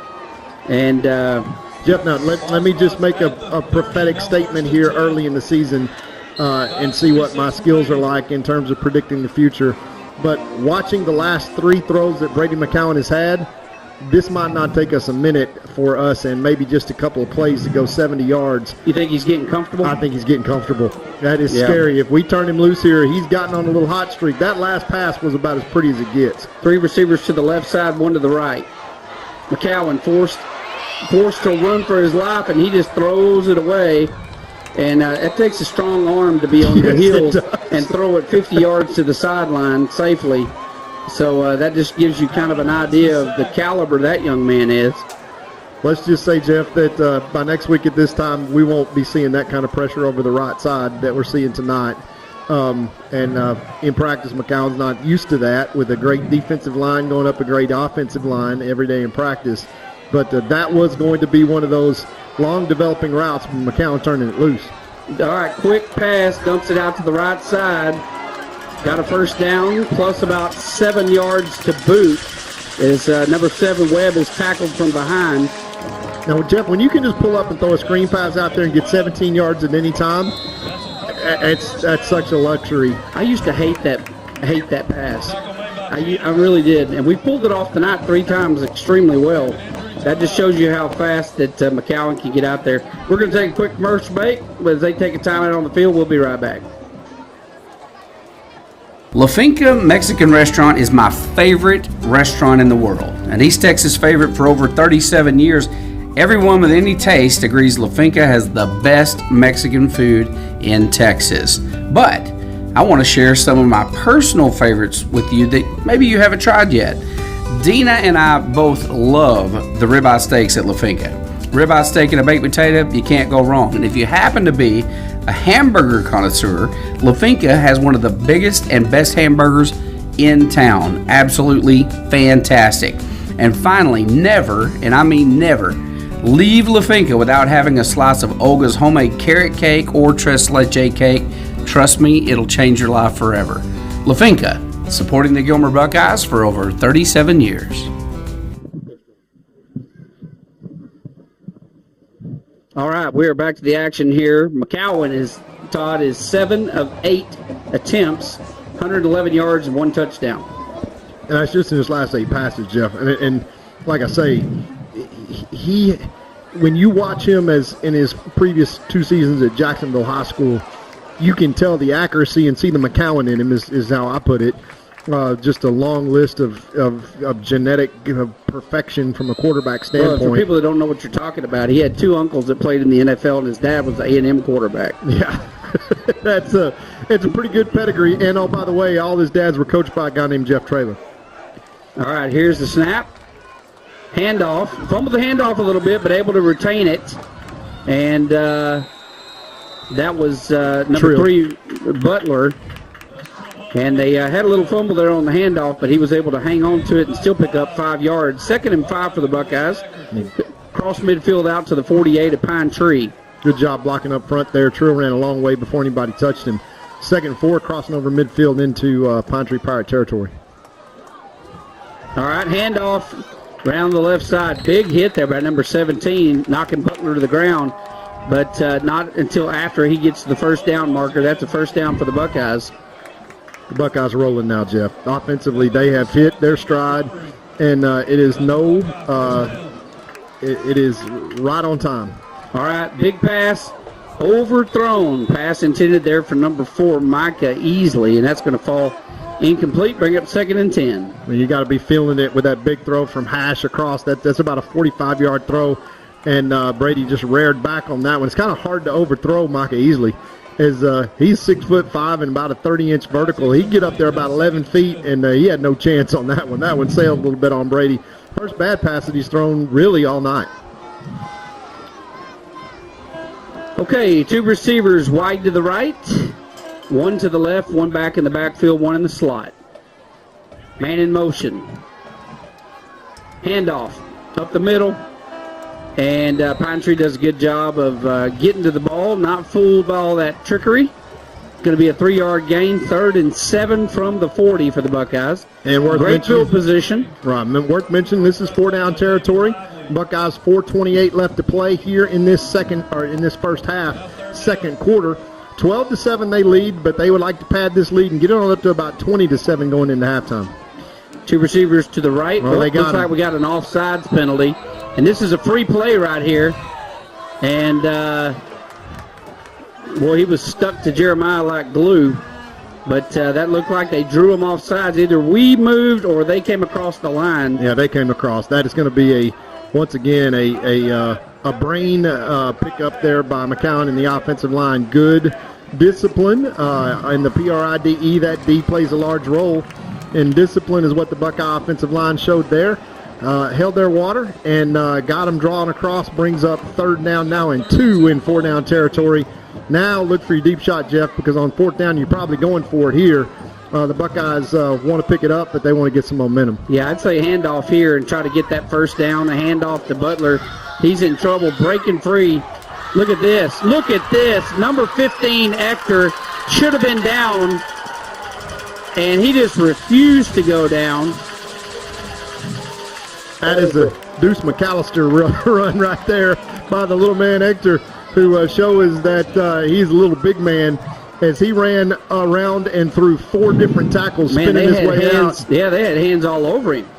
He just kept his legs moving and showed why he's getting the snaps that he's getting. He's earned every bit of it in practice, I promise you, but he is a weapon for the Buckeyes. All right, trip receivers to the right side, man in motion. Dropping back, McCowan checking off his receivers, and I'm not sure who that was intended for, if that was Webb or if that was intended for Webb. And what happened is the guy grabbed him and held him. There's no flags, and Webb comes up saying, wait a minute, I can't spin out of that if the guy's got a hold of me and tackles me. And he literally grabbed him around the waist, and there was no call on that, but it looked like a really bad throw by Brady, but it wasn't. It was right where Bren was supposed to be. They read that perfectly, and the guy did what he should have done. His defensive back just held him, but referees, this first game for them too. But so far, I got to hand it to them. They've really done a good job here tonight so far. All right, here is a high pass pulled down by number 4 Easley, and just so you know, if you want to jump with Easley, you better be able to get up to about 12 feet. That's right. He went up about 13 to get that one. He really did, and pulled it down. Buckeyes are looking at 3rd and about 4 as they're going to stack everything to the short side of the field. Here's the snap.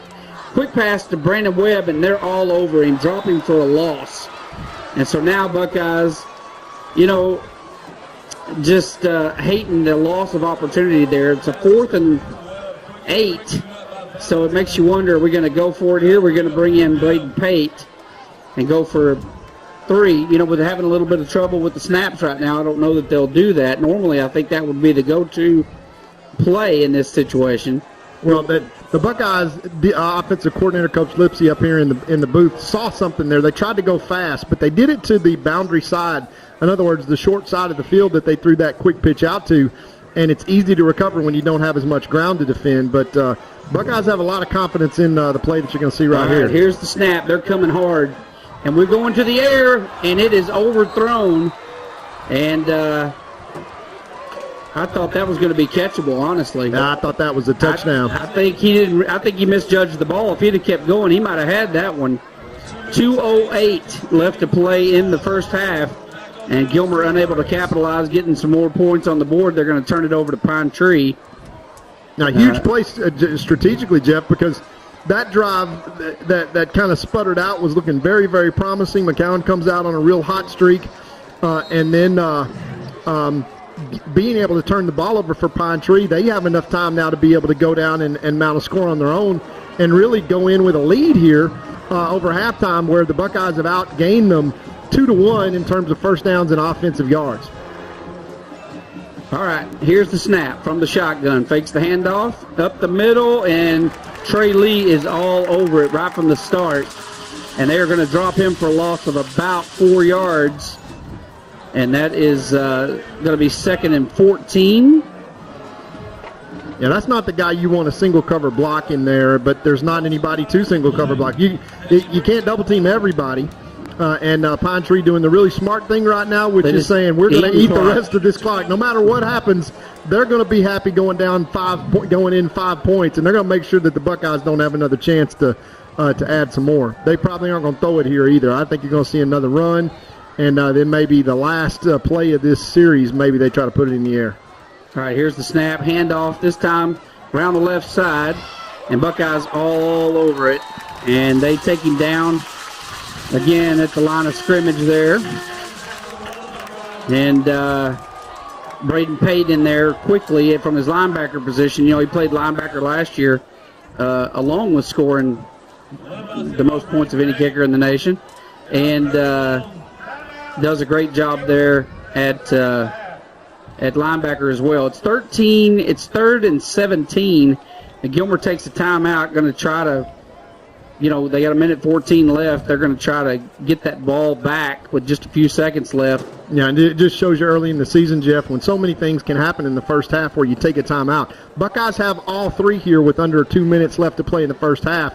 Take that first one, and one thing that Coach Metzel learned very, very well from the master, who is sitting down on Coach Traylor's staff, and that's Matt Turner. He was absolutely a clock master in terms of high school football and knowing how to manage that clock. And Coach Metzel is just a kind of a chip off the old block as he kind of learned this offense at the feet of Matt Turner, who is quite frankly probably one of the best football coaches on the planet. We remember Luke Turner, the Buckeye quarterback and 2009 state champion as a sophomore, is on that staff down there with Kurt Traylor and Jeff Traylor and, of course, Matt Turner, who is kind of keeping everything steady down there with the Roadrunners. And like I say, we look forward to being down there tomorrow to support all the Buckeyes and to watch the first game for the Tomahawk and Brandon Tennyson, quarterback for the Roadrunners as well. All right, here we go. We've got one back in the backfield, man in motion from the wideout position. Handoff up the middle. Buckeyes sniffing that out quickly. And they're going to throw him out of bounds, which stops the clock, which is fantastic. And Pine Tree coach is going, no, fall down. But now you're looking at 1:06, and it is 4th down, and Gilmer takes their timeout. And so you're looking at 4th and 16 or 17. Yeah, they got to punt the ball. Brendan Webb they're going to punt. Number 7 is going to have a chance to return this, and 1 and 6 seconds with one timeout, Jeff, is plenty of time for the Buckeyes to put one on the board. So as disappointed as you were as a Buckeye fan on the last drive and the Buckeyes not being able to do it, turning it over on downs, they will have the clock pushing them to push the ball. And then I think already I can tell you, Jeff, if with this punt that's going to come from about the 4-yard line, and Brendan Webb who's going to return it, and there's a little bit of a breeze that's going to be in the face that's blowing from south to north. When Brendan Webb gets a chance to return this punt, they're already going to be in field goal range for Braden Pate. Like you say, we've had a little snap problems tonight to iron out, but there is no doubt that the leg of I tell you what, Pate hit 2 from 62 while I was standing there this summer, and there wasn't many people out here, and it was so flipping hot down on the field, and you just thought there was helium in the ball as the ball just kept carrying. I was just like, wow. Yeah, this kid, he's just amazing. Almost got a block, and the ball's going to bounce out of bounds around the 48-yard line of the Buckeyes. So Buckeyes are at the 50. So Buckeyes have 1 minute on the clock, and we do a 1 minute drill. Yeah. And we got 1 minute on the clock. Half the field to go. And so this will be interesting to see what they pull out of the old playbook. You're not exaggerating. We practice this almost every day in terms of being able to go quick and managing it with no timeouts. Of course, the situational football drills, we have exactly half the field to go. So first and 10 from the 50. One timeout, 1 minute straight up left. Let's see what McCown and the Buckeyes can do. All right, dropping back, looking for open receivers. Picked up number 12.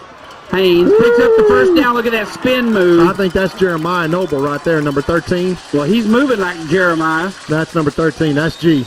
He absolutely got it. Some guys got his socks down at the 31-yard line. Yeah. And it just juked him straight off. The G-man is ridiculous. All right, they're going to stop the clock there with 47 seconds left. They want to be able to call the right play without being in a rush. And they're looking and assessing their yardage.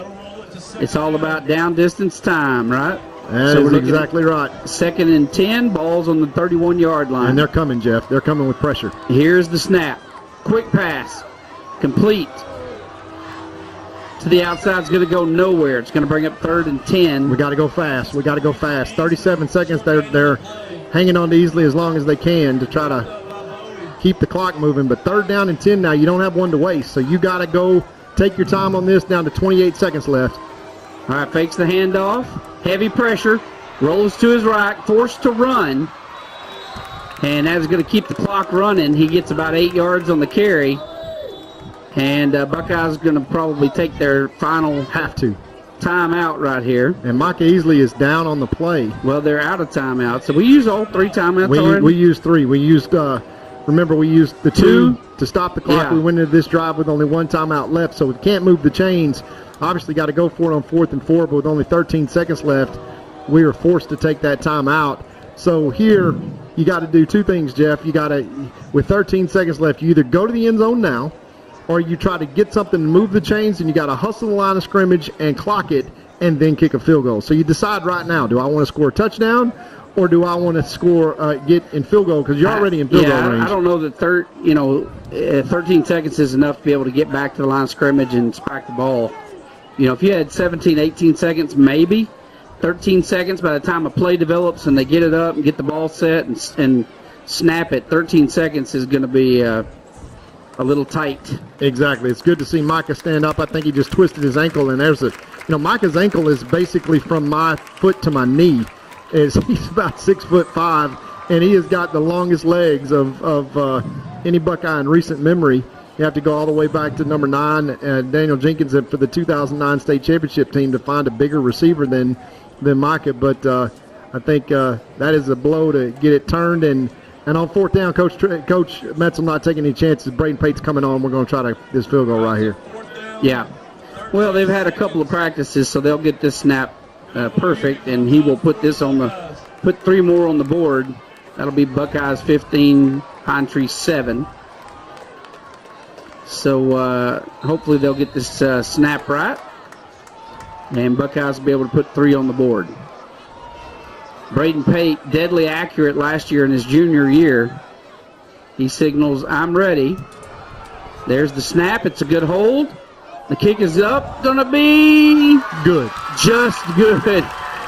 And he took a lick, hit the ground. I mean, that barely got over the line. He just kind of did a pooch kick right there. 0 seconds left. It got hit, and the flag is down, and that is going to probably be assessed on the kickoff to start the second half because there's 0 seconds left. Coach Metzel and the Buckeyes saying, look, you can take the points off the board here, getting automatic first down and get 1 extra play. And knowing Coach Metzel, he's going to leave the points on the board, and they're going to decline this penalty, which would be roughing the kicker.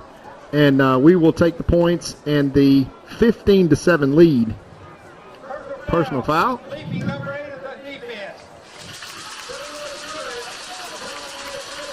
Yeah, they're going to assess that on the kickoff. That's right. Coming back out. So they're going to get a big 15-yard penalty assessed on the opening. So, hey, folks, stick around. We've got the Juicy's halftime show coming up. And then we'll have the Gilmer Buckeye Band following that. We'll be back and look at some highlights from the first half of play. So stick around.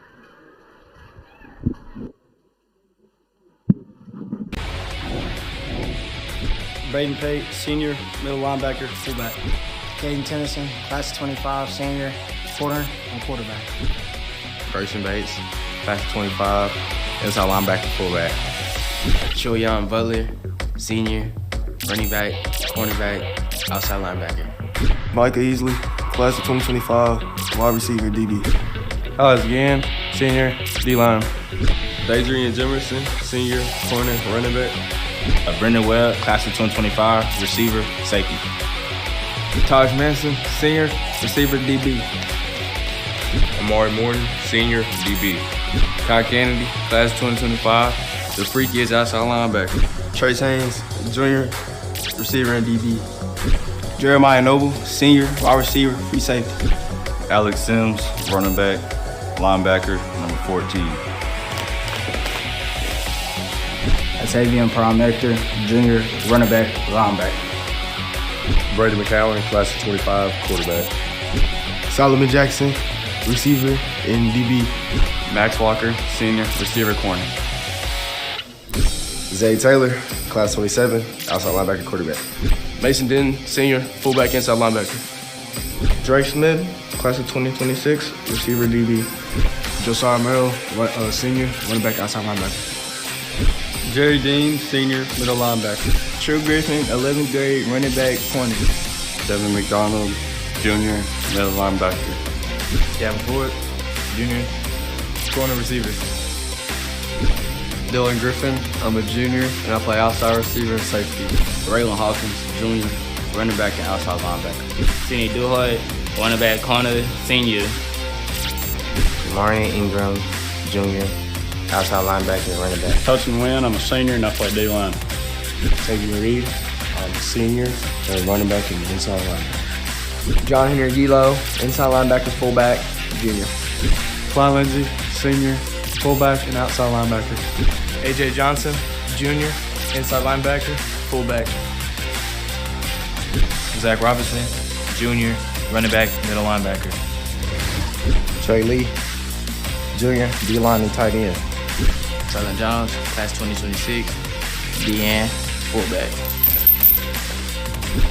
Davion King, sophomore, D-line, fullback, and tight end. Corbin Jones, junior, inside linebacker. Jeff Bates, junior, DN. Michaelan Granville, class of 2027, D-line, fullback. Jaden Holiday, I'm a junior, play outside linebacker and fullback. Jonah Owen, junior, inside linebacker, fullback. Malachi Johnson, junior, D-line. T-Bone, I'm a senior, and I play defense on the offensive line. Justin Anderson, O-line, D-line, senior. Noah Fothery, junior, O-line, D-line. Tyler Hagler, class of 2026, defensive line. Jackson Neely, junior, O-line, D-line. Hunter Burney, O-line, D-line, senior. Brett Williamson, junior, O-line, D-line. Fernando Delgado, I play D-line, and I'm a senior. Aiden Summers, senior, O-line, D-line. Rylan Jones, junior, O-line, D-line. Chance Walker, junior, O-line. Felipe Rocha, senior, O-line, watch out. Ryan Andrews, senior, O-line. Ismail Kamara, sophomore, offensive tackle. Lucas Cano, senior, O-line. Sammy Stone Williams, junior, linebacker, running back. Jaden Thomas, junior, wide receiver and cornerback. Kelson James, junior, punter, kicker. Miguel Castaneda, junior, kicker and wide receiver.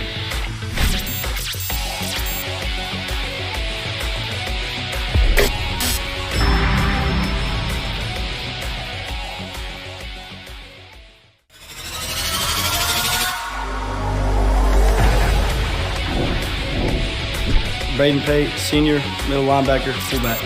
Caden Tennyson, class of 25, senior, corner, and quarterback. Grayson Bates, class of 25.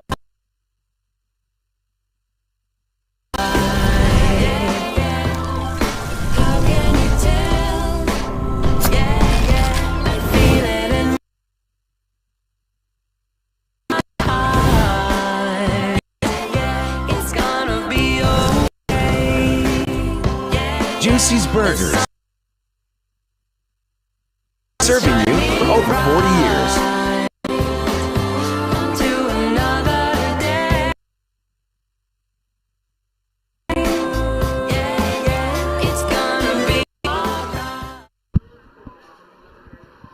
And we're back for the Juicy's halftime show. Watching that commercial makes me so hungry.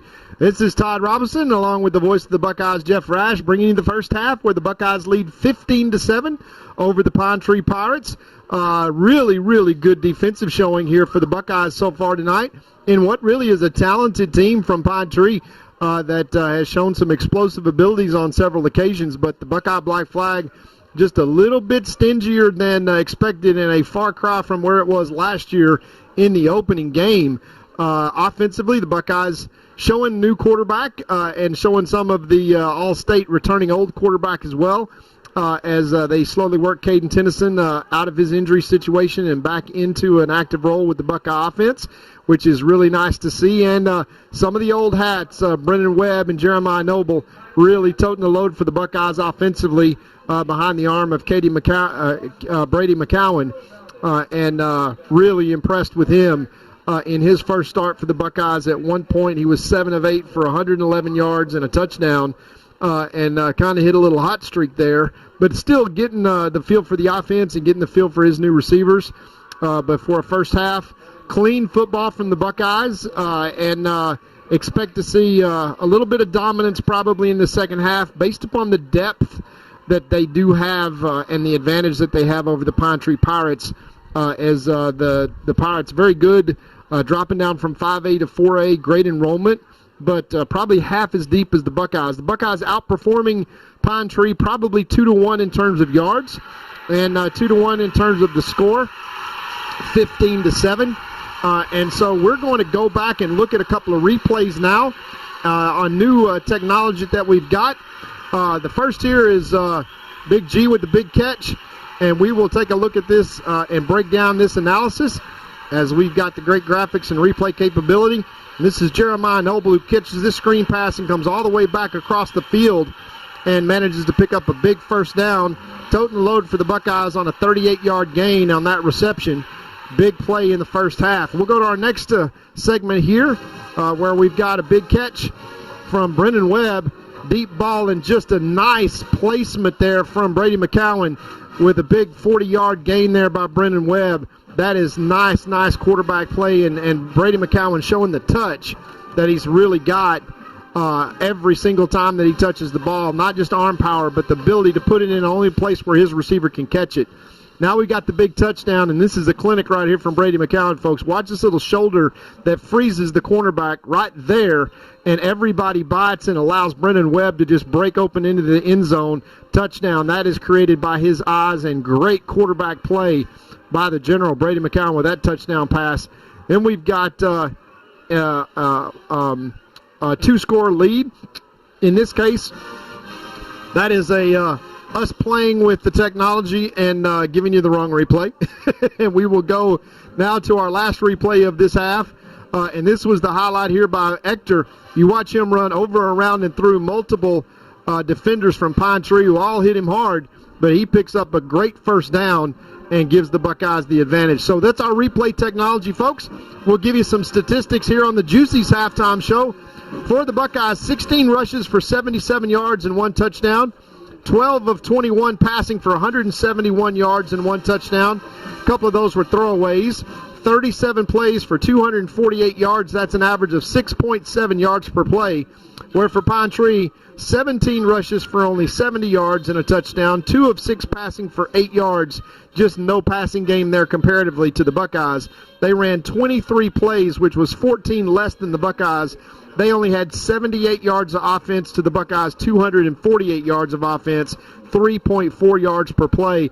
So pretty much a 2-1 advantage. You see it on the scoreboard. The Buckeyes leaving some points on the board with some extra points, but of course, Braden Pate doing what he does and coming in and hitting a long field goal despite getting hit to end the half. That may be a big play to start the second half as they will kick off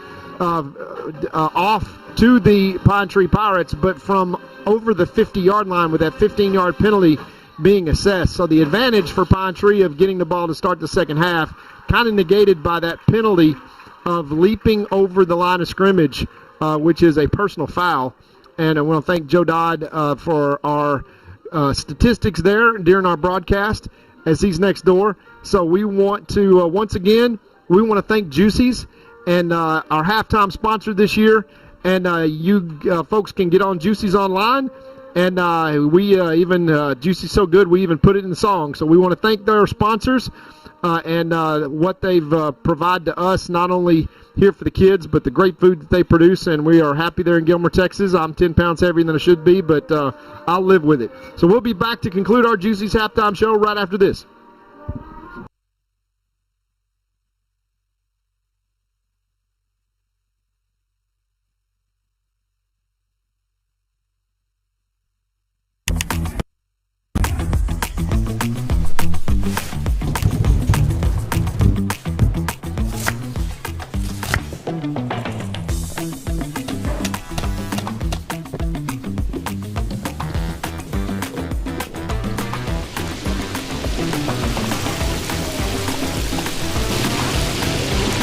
Don't settle for the other guys when you could have the best. Only at Juicy's.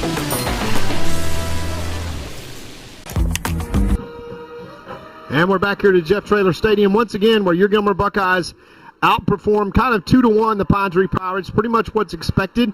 15-7 on the scoreboard. Missed a couple of opportunities, but really getting comfortable and making a great defensive showing here in this first half. Holding the Pine Tree Pirates to only half of their yards, only 70-plus yards, under 100 yards for the Buckeyes, 248. Once again, we will be right back with a continuation of our Juicy's halftime show with the Buckeye Stars, the Sweepstakes Award-winning Buckeye Band, and then, of course, the second half. And we want to thank our title sponsor, Godarzi and Young, Brent and Marty, two former Buckeyes and winners to the hilt. If you want to win, you call Brent and Marty, and they take care of filling up the W column and most of the time filling up your bank account as well. So we want to tell Brent and Marty how much we appreciate everything they do for all our kids and for our broadcast. We'll take a quick break and be right back with the Gilmer Buckeye Stars and continue our Juicy's halftime show. It's fully loaded, great gas mileage, 30,000-mile warranty. I like it. What else do you have? Here's one. It's fully loaded, great gas mileage, 30,000-mile warranty. Looks like the same car. Exactly the same. But this one's $120 less per month. What's the catch? No catch if you use Credit Union of Texas. Let me show you. With the Credit Union of Texas Flex Auto Loan, you get the car of your dreams. Lower payments, no hassle. Get started now at cutx.org.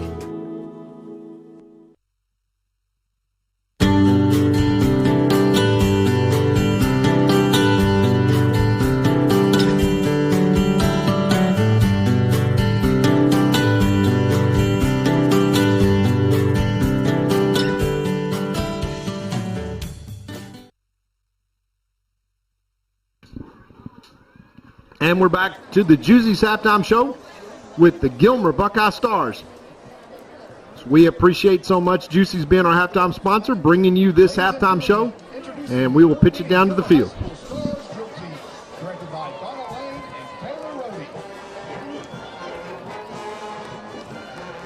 Officers from left to right are Alyssa Sork, senior, Jocelyn Sanchez, junior, Emma Cormier, senior, Keely Gall, senior, and Lady Hamilton, senior.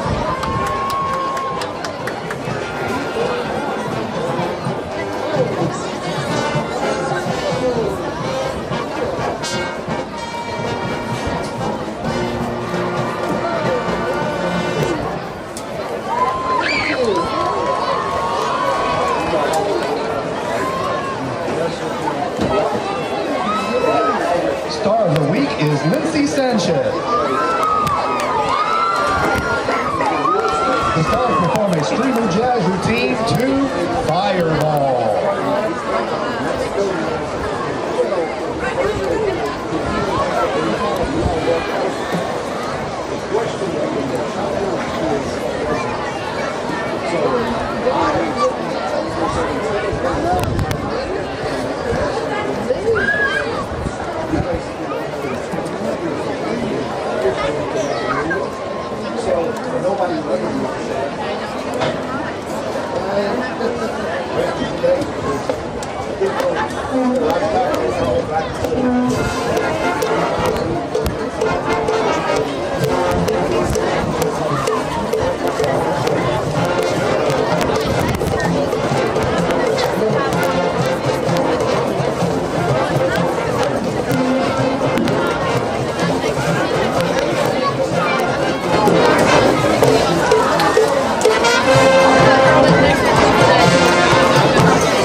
Alex Lithgow. Gentry's Triumphal March by Fred Jewell, and the Trio from Tropic to Tropic by Russell Alexander.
the Gilmer High School Band.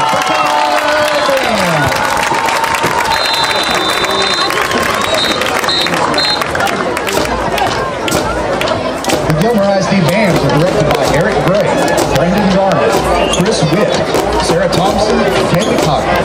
The director and sponsor is Allison Logan. Thank you for your attention to all of tonight's halftime performances, and go Buckeyes!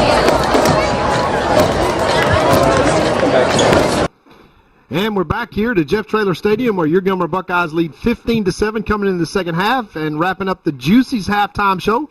We've got the voice of the Buckeyes, Jeff Rash, back with us. Jeff, let's just look at a couple more of those replays again and show off some of our technology and a couple of these really, really good plays that are highlighted here in this first half. Yeah, if you're just joining us, this was a few things that we're still learning the technology, but this first one we're going to look at right here, this was a first big play really of offense here. This is a big run here down the sideline, or did it start from number 5 there? Yeah. Okay, that says 1R8. All right, we'll start from the bottom. How about that? We'll try that again. This is a big run here by Jeremiah Noble that kind of set up that first touchdown that we saw.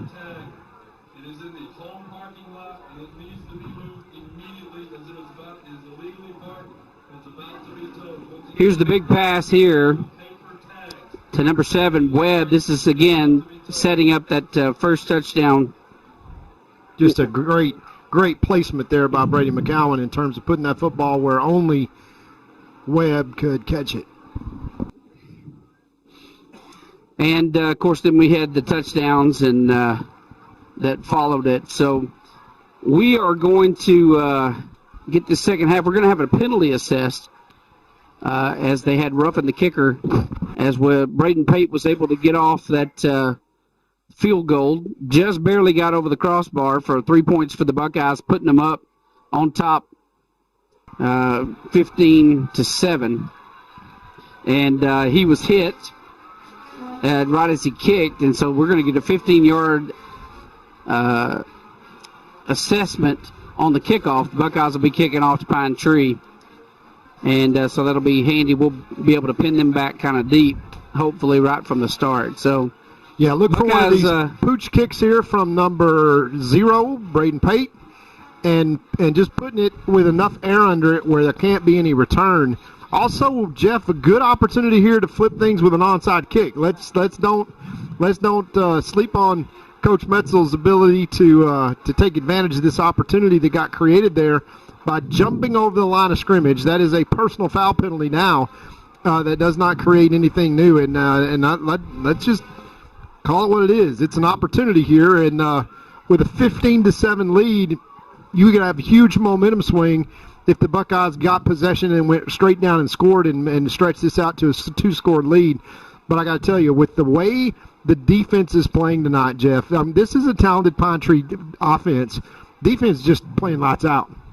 Yeah, you got to remember Pine Tree. You know, the game looks a little. I heard somebody downstairs saying, "Well, we're looking a little sloppy starting out," and I'm like, remember, this was a 5A school last year that we're playing against now, and they're a Division I school now. So, you know, we're starting off just like we did last year. You are, playing a very big school with a lot of talent over there. So you can't take that away from what's happening here tonight. Gilmer still. Nice lead there, 15-7, and keep in mind they're going to be kicking off now from the Pirates' 45-yard line.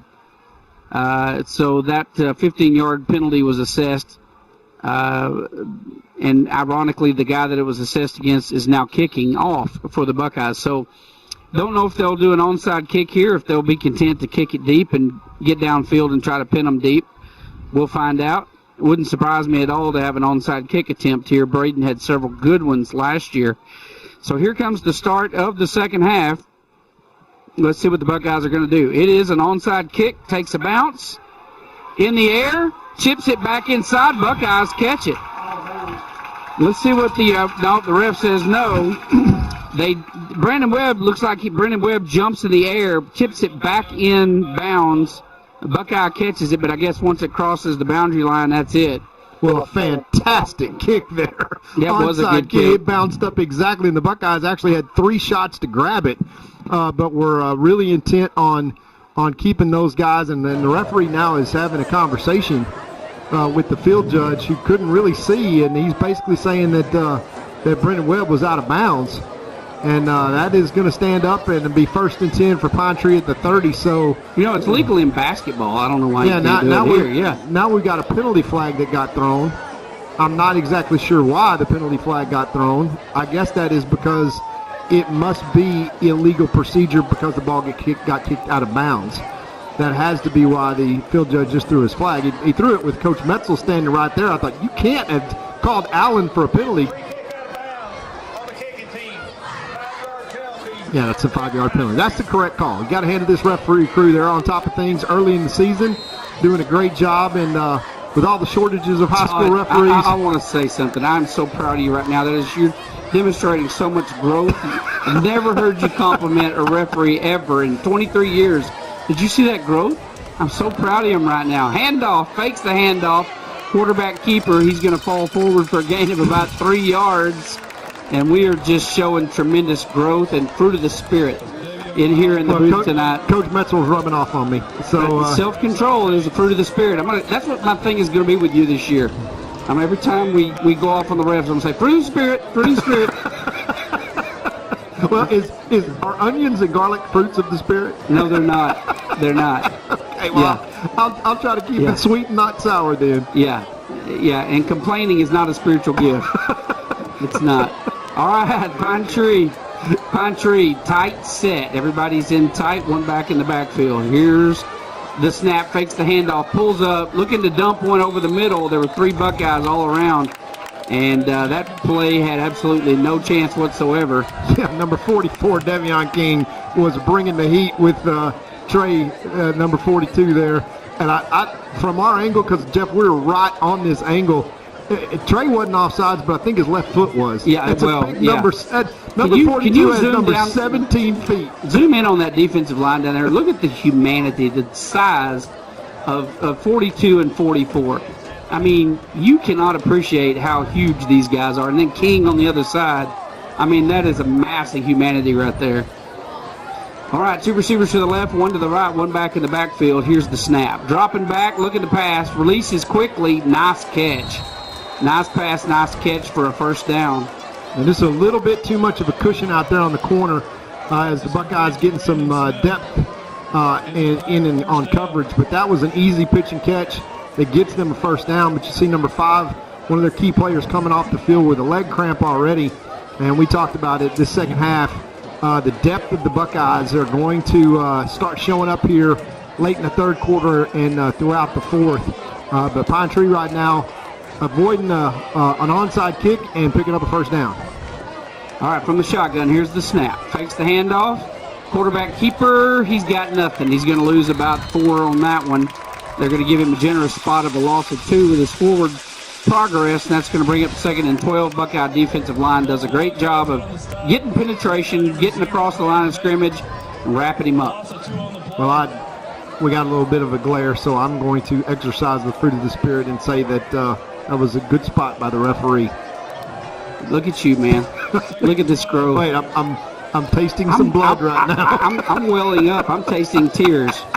I'm so proud right now. I don't know what to say. 2 receivers splitting out wide to the right, 1 to the left, 1 back in the backfield. They do a lot of motion, not going to do any here. Quarterback dropping back, looking to pass, heavy pressure, running for his life, and he decides to throw it to the cheerleaders. That's got to be a flag because that's nobody. I know he's outside the tackle box. Yeah. But there's no receiver in the area there. But they're going to say, I think he was outside the tackle box, and the quarterback did a great job getting rid of that ball. Otherwise, this is 3rd and 20, Jeff. Yeah, and that was intended for the head cheerleader on the Pine Tree side. And that ball fell incomplete. Well, she was open. She didn't catch it. She was wide open. So 3rd and 12 for Pine Tree here. 9:43 left to play in the 3rd quarter. Opportunity for the Buckeyes to get off the field here on defense, get the ball back, and with 9:43 left in this 3rd quarter, snaps and the formula working well for the Buckeyes tonight. Dropping back, looking to pass. Downfield he goes, and that was almost a good catch. Number 1 on the slant, little post route there, and he just runs into the safety and can't hang on to it. That's Jeremiah Noble making plays back there, Jeff. He is so talented and doing all the dirty work. I mean, we watched the state championship game last year, and you do not realize unless you go back and watch the film how many almost plays that Jeremiah Noble, all the stuff he went through last year. I'm so proud of that young man, but he is a heck of a football player, Jeff. All right, forced to punt, 4th and 12. Nice snap by Pine Tree. He gets off a low punt, hits the ground, and takes the big roll. Number 7 stops it from going to the 5, does a great spin move, and gets back out to the 20.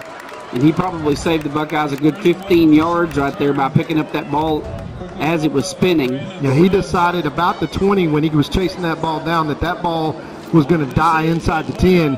And so he went ahead and grabbed it, and like you say, Jeff, probably saved us 12 to 15 yards.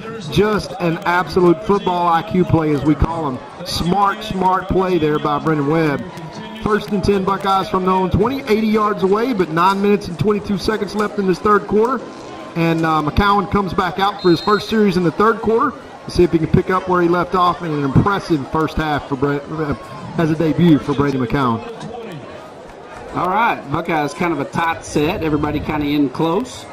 They're going to hand off, looks like, to Butler, and he is dodging would-be tacklers, fighting for yardage. Not going to get much, not a lot there, about 2-yard gain, and that is 2nd and 8. Boy, Trill made something out of nothing there. He could have been easily dropped for about an 8-yard loss. Spun out of that tackle, juked 2 more guys just to get those 2 yards. That is a highlight reel run to pick up 2. All right, Buckeyes shifting both their right receivers to the left, so they're going to have trip receivers to the left side. One back in the backfield. It's Butler. Here's the snap. Handoff to Butler, right side. Great call. Look out. Look at this. If he hits that corner, boy, another step. That was a big gain there by the Buckeyes, 40 yards. But did you see, Todd, how they shifted their receivers all the way across the field from the right side to the left? And look at that outside. Nobody out there for Butler. If number 8 misses that, I'm going to tell you now that he's gone to the house. And here he is again. Yeah, this time around the left side. much better played. And to your point, Jeff, when you run to where they're slanting, there's a lot less green grass than when you run to where they against the grain, away from where they slanted, to bring up 2nd down and 10 for the Buckeyes now. But a huge gain there for Trill to get us all the way out to the 40-yard line, and really with some momentum here and some room to work, trying to get into Pine Tree territory and get into 4-down territory. All right, motion, Grayson Bates. Going on a long snap count. Handoff up the middle. And I can't tell who the running back was on that Sims. one. That's Alex Sims. That's Sims right there, number 14. It looked like he delayed just a little bit. I don't know if that's a planned play to let the block set up, but he got kind of brought down from behind there. He picked up about a couple on that one. So it's going to be 3rd and 6 for the Buckeyes. Big 3rd down play here with 7:33 left to play in the third quarter. 3. That's how you say it in Texas. It's a 4-syllable word. Dropping back, McCowan. Quick release, and that ball is out of bounds as number 12, their intended receiver, Haynes, was already out of bounds anyway as the ball was released. So that is going to bring up a 4th and 6 for the Buckeyes, and Braden Pate is going to make his way onto the field for another Buckeye punt. Yeah, we'll punt it here and do the smart thing and try to flip the field again behind the big leg of Braden Pate. But that was one of those early season that we're throwing to the boundary side. Really put Brady in a box there, and as Trace's receiver just ran out of bounds. So he gave him kind of no chance to make a completion. He made the right read and just waited to the very last second and then let that one go. But let's see what the Buckeye special teams can do to affect this game here. All right, nice punt there. But look at this ball roll down inside the 10 to the 9-yard line. And that special teams effect. Yep. Flip the field. Thank you, Mr. Pate. I tell you what, I miss him already, Jeff. Yeah, I know. It's first right out of the bat for his senior year, and this guy's just got a leg. I mean, what a talent. Yeah, not only punting, but that he's got 3 points on the board, 4 points on the board already. So he is already as the leading kicking scorer in the nation last season. He's off to a good start already, and the Buckeyes have needed him. 15-7 is our score, and he scored 4 of those points. And now the Buckeye defense needs to flex its muscles inside the 10. The Pine Tree Pirates start their second drive of the second half. All right, here's the snap. Jet sweep around the right side, cuts back up the middle. And a nice run there up the middle, number 10 for Pine Tree. He picks up a good 6 yards, maybe 7. And they're going to give him nearly 8. Got a Buckeye down, got Hagler down while he's down. And they're taking care of him. We're going to take a commercial break. Be right back. Chad Burkhalter and Gary Vestal are your Gilmer Edward Jones financial advisors. We're all about financial investments, but we also value the investments of time, patience, and encouragement our young athletes receive from their coaches, teachers, and mentors. That's why Chad and Gary are proud sponsors of our state champion Gilmer Buckeyes. Call 843-2023 or 843-5794 or visit edwardjones.com for all your investment needs. Edward Jones, member SIPC. All right, Hagler gets up, walks back off the field on his own, probably just a cramp. And again, early in the season, you see a lot of that. These young men are trying to get in shape. It's hot outside, easy to get dehydrated. And so here we go, 2nd and a long 2 for Pine Tree. Pinned deep in their own territory. Let's see what this black flag can do. Big play here, Jeff. 2nd and short at the back. Black flag can get a stop for a loss here to be huge. Okay, got a little draw play. Picks up the first down and more. 7-yard run there by the tailback. Moves the chains all the way out to the 25-yard line. Nice run there by Pine Tree. And that running back is having some cramping issues as well, as he will come off the field with a cramp. But he does a good job, Jeff. All those guys from Pine Tree do a good job putting their foot in the ground and getting up the field, which is exactly what they need to do. But in this case, we talked about fatigue is the Buckeyes' friend tonight, as yet another Pine Tree Pirate kind of hobbles off with cramping, and that is the running back that just picked up that first down. And so we're going to get at least 1 deep in terms of their depth chart, and they are going to call a timeout to try to get that young man recuperated. We'll take a timeout as well, recognize some of our great sponsors, and be right back.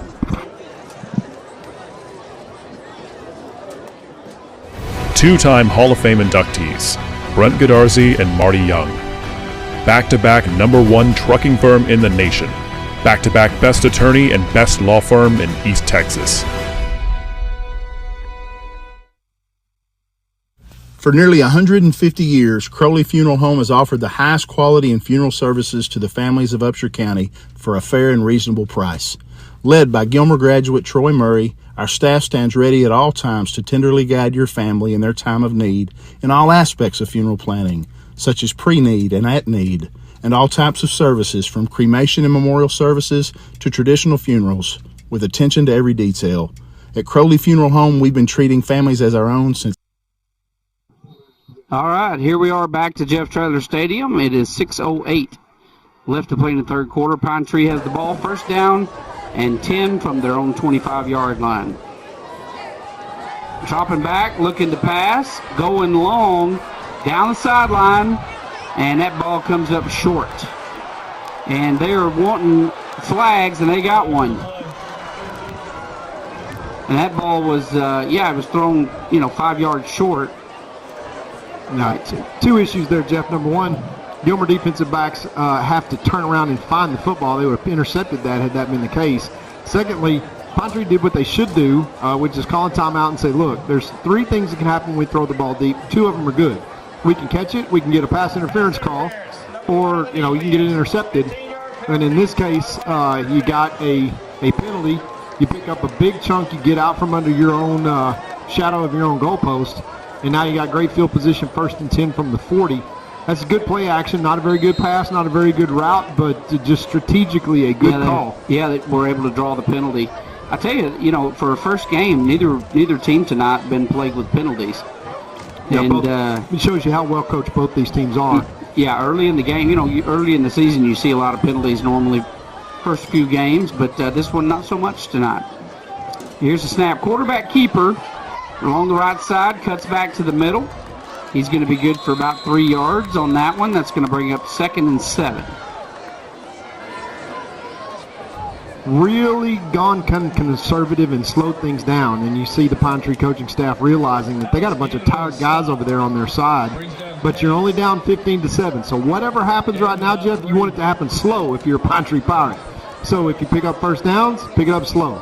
Let's burn as much clock in between the play clock. You've got the quarterback coming to the sideline to get the play every snap, and it just slows the pace of the game down. Down 15-7, you just give yourself a chance. Just one mistake or one big break play, and you got this game tied up going in the fourth quarter. All right, high snap. It's going to put the quarterback in a terrible position, and he's going to get sacked for a loss. He's going to lose 4 yards on that play, and that's going to bring up 3rd and 11. And that is what you can't have happen. And again, Jeff, we just talked about it. It's fatigue. You got a bad snap. We'll watch the replay here. Isn't that cool to say? We just watch a bunch of guys pile in there. We got to set our settings back for probably 20 seconds instead of 10. No, we don't want to do that. Because we get the highlight, but we missed the play there. We'll get this technology figured out. But hey, isn't it cool that we got such great replays? That was just me forgetting we had replays. That's all that was. I get so entranced in the game, I'm like, oh yeah, we can see that again. It's going to take a little while to get used to that after 23 years. All right, quarterback's in the shotgun. Man in motion. And they're going to blow that one dead. And is that a timeout called? Yeah, they got a timeout over there across the way. Oh, delay a game. Delay a game. So they slowed it down a little bit too much and turned 3rd and 11 into 3rd and 16. Like I say, Jeff, we talked about at the top of the show, fatigue, the friend of the Buckeyes tonight, and it starts showing up here late in this ball game with 4:15 left to play in the third quarter. And they just put a big challenge in front of themselves and made that hill a lot steeper to climb. 3rd and 16 now from their own 34-yard line. Look for the Buckeyes to bring pressure here. One receiver wide to the right, goes in motion to the left side. Here's the snap. Quarterback rolls to his left side, pulls up, looking to pass. And throws a pass to number 10. It's going to fall incomplete. And that is going to bring up 4th and 16. The punt team will have to come on field. I want to say a happy birthday today to Lloyd Dodd. He turns 78 years old today. He's going to be so proud of his son Brandon for telling me that and asking me to share his age with the entire community. 78 years old. Well, happy birthday, Lloyd Dodd. Well, I think a lot of Mr. Lloyd now because he shares a birthday with my son JT, who has turned 18 today. And so congratulations to JT, our Eagle Scout and soon-to-be college graduate with his associate's degree. Turns 18 as that punt goes out of bounds. And the Buckeyes will take over 1st and 10 now from their own 28-yard line. 3:39. So, Jeff, let's get a little prophetic once again here. Big series for the Buckeyes as Brady McCowan comes back onto the field with this Buckeye offense. We really need to have a score here and stretch this out to a 2-score lead here and take Pine Tree's fatigue, which is pretty obvious, and to take them on out of the game and let them look forward to the short bus ride home back to Pine Tree. And they're in this game right now. That can change with the Buckeye score. Fumble. McCowan have to fall on that one. We also want to send our condolences out to Jeff Clemens' family who passed away this week. And for those of you that don't know, Jeff was responsible for many years of putting our broadcast on the E-Tex network, and so that's a great loss for the E-Tex family as well as the Buckeye and for us. So, yeah. Prayers go out to his family, of course. 2 wideouts to the left. McCowan in the shotgun. Handoff. Big hole around the left side, and he just runs right into the. If Webb had been able to hold on to that keep blocking, Brandon. Keep blocking, Brandon. He looked up and his corner just picked him off. Well, when you, in his defense, when you're used to blocking for Will Henderson, 1,001 pretty much gets it done. Truly Trill only runs 4.36. He is the slow guy on the sprint relay. Yeah, that's hilarious to say out loud. One receiver wide right, one to the left. Handoff once again, and looked like a fumble. But Buckeyes got on top of it. They're going to lose a couple of yards on that one and bring up 4th and 5. Yeah, we got to punt this one away. Yeah, you're not in good field position here, so you're going to have to punt once again. That's about the 5th or 6th punt tonight, I think, for the Buckeyes. Yeah, and it's crucial times, right? It's just it's a crucial time. And this game tonight, you haven't had a lot of big plays, but that's what happens when you got two really big teams up against each other. I mean, this is just a size brawl tonight, inside the trenches. And Jeff, two really good teams is we're going to have to get this off. All right, Buckeyes are getting too many men on the field, and so that's probably going to be a flag. They're going to get a good return out of this. Cuts up field. A big gap, breaking tackles down the left side. He goes, one man to beat, and he breaks that tackle and finally forced out of bounds around the 4-yard line. And so what a great return. There's a flag on the play, but that's going to be against Gilmer, and they will decline that and take that big return. And that was a great run. I just said we didn't have too many exciting plays, but that was one. Yeah, Jeff, that is a huge one because two really little mistakes there by the Buckeyes, not knowing which guy needs to be on the field, trying to get a guy off the field, turns into kind of rushing because we only had 2 seconds left to punt that ball. Had we just eaten that and let Braden punt away from him, we don't have an 85-yard split here that's going to set Pine Tree up 1st and goal from the 4. Jeff, they're one score and a 2-point conversion away from tying up this game.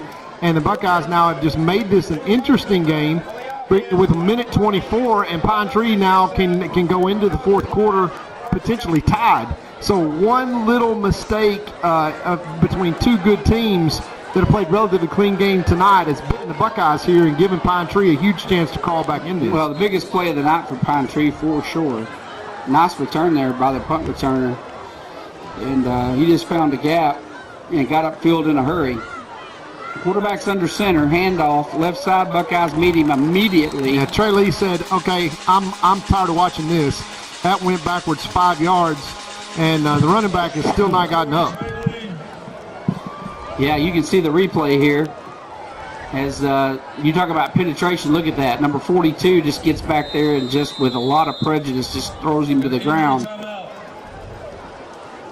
We got an injury timeout, and 1st and goal turned into, from the 4, turned into 2nd and goal to the back to the 9-yard line. Thank you, Mr. Lee. We'll be right back after these messages. 1983.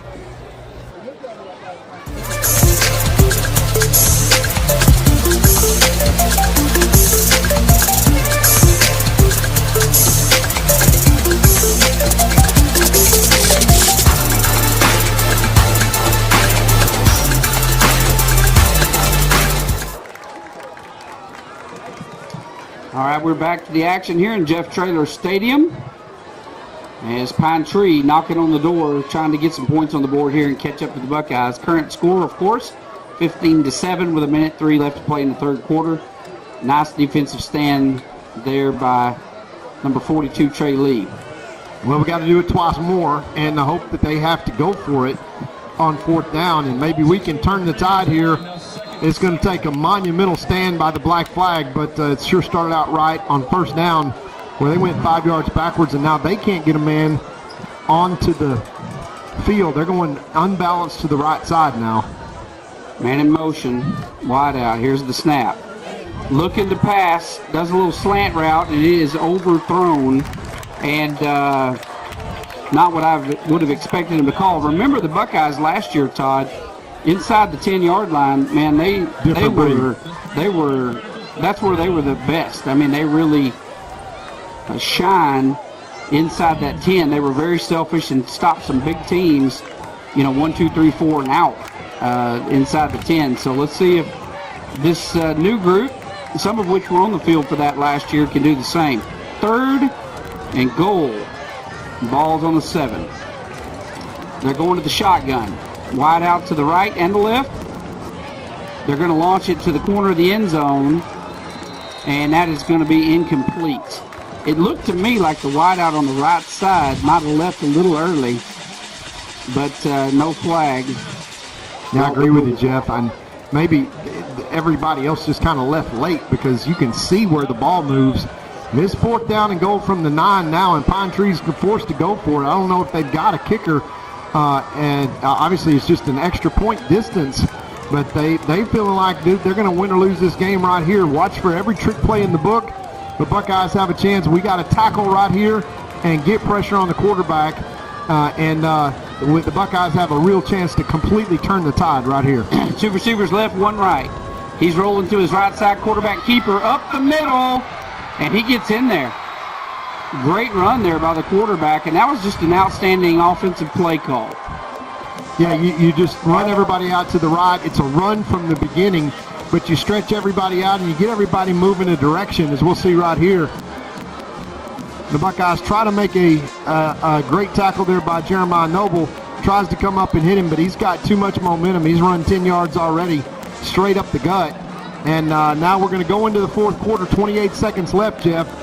Big extra point here is they're going to try to tie it up and keep the momentum, make it a 15-15 game going into the 4th quarter. Well, the way they're looking at it is 1 point doesn't really help me. And so might as well try to get, put 2 on there. You're going to be down 1 or you're going to be down 2. Yeah, so, to your point, Jeff, there's no difference. Go for the 2. Right, I mean, why wouldn't you? They're going to take another timeout and talk about it. It's a crucial play. We'll take a quick timeout as well and be right back. Gilmer National Bank is your hometown community bank, serving people in East Texas for over a century. We are your neighbors, friends, and partners in making this a great place to live. Our employees make us a special place to do business. We are there for you when you need us. Come by and see us and find out what makes people say, "That's my bank." Gilmer National Bank, an equal opportunity lender and member FDIC.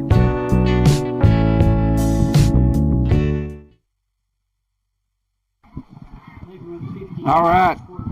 Pine Tree on 4th down, 4th and 7. The quarterback keeper right up the middle. He is able to get the 6 points. So we're now 15-13. They're going to try to do something to get this extra 2 points. I'm going to bet on the Buckeyes on this one. Yeah, well, you know what's coming now. But, Jeff, the Pine Tree Pirates, in slowing this game down and eating a lot of this 3rd quarter, they've run 14 plays here in this 3rd quarter, and the Buckeyes have run 8. So remember, it started off on the onside kick that we almost got, but just a few almosts by the Buckeyes have turned into letting Pine Tree back in this game. They're an extra point away here, a 2-point conversion from tying it up going into the 4th quarter. If you'd asked the guys before they got on the bus over in Pine Tree, hey, can we go into the 4th quarter with the Buckeyes tied at 15, every one of them would have gotten on the bus faster. All right, 2 receivers to the right, 1 to the left, man in motion. Here's the snap. It's a low snap. Quarterback keeper, he's got a chance, and he is going to will himself in there for that 2 points. And, man, that quarterback, I tell you what, I don't know where he's been, but, man, he just absolutely willed himself into the end zone. And he gets the 2 points, and now we're going into the 4th quarter 0-0, basically. Yeah, the one good thing, Jeff, that you see is that we go into the 4th quarter and we're going to have fatigue factor on our side. We can control the tempo a little bit, but also that we're going to get more possessions. So they've dominated that 3rd quarter with 14 plays to 6. We now need to dominate this the 3rd quarter. We need to dominate this 4th quarter with doubling them up both in points and also in number of plays. And it just comes down to execution. And hey, guys, this is a good team. Pine Tree is a 5A team. They got a lot of talent. Hats off to their guys for battling it out 3 whole quarters. But a couple of times the Buckeyes mentally, especially on that punt that set that up, have kind of shot themselves in the foot. But it's 0-0 now with 28 seconds left in the 3rd quarter. So we've got 12 minutes and 28 seconds for the Buckeyes to win. And they're going to start getting the ball here on this kickoff. And That's pretty much where we're at, is right back to the beginning of the game, and they're kicking off to us. We're just got a 12-minute and 28-second game now. All right, Pine Tree set to kick off. Buckeyes ready to receive. 28 seconds left to play in this third quarter. They're going to kick a long one. It's going to be fielded on the 2-yard line. Returned up the middle and just tripped up by the turf monster. And I tell you, sometimes Hector gets a little ahead of himself when he's running. He gets to moving those legs so fast. That's twice tonight he's been tripped up by the turf monster. And he just gets to moving those legs so fast. So Buckeyes going to take over here, 1st and 10 with 23 seconds left. We'll be flipping the field here pretty quick. But they are going to be on their own 18-yard line. 2 receivers left, man in motion. Takes the handoff, and it was intended to be a quick pass to number 7, and just slipped out of McCown's hand. And they're going to call that a backwards pass? Yeah, that was backwards pass. And so another huge, that one all the way up to like the 5-yard line. Yeah, another huge mistake there. I don't know if somebody hit Brady's hands, but if that pass went backwards, good heads-up play by Brendan Webb to get on top of it. We're going to call a timeout and come over and we were going to the fourth quarter and flip the field here, but the Buckeyes digging a huge hole. It's going to be 2nd down and 26 when we come back to start this fourth quarter right after this. At Farmers Insurance, we've seen almost everything, so we know how to cover almost anything, even a rock and wreck.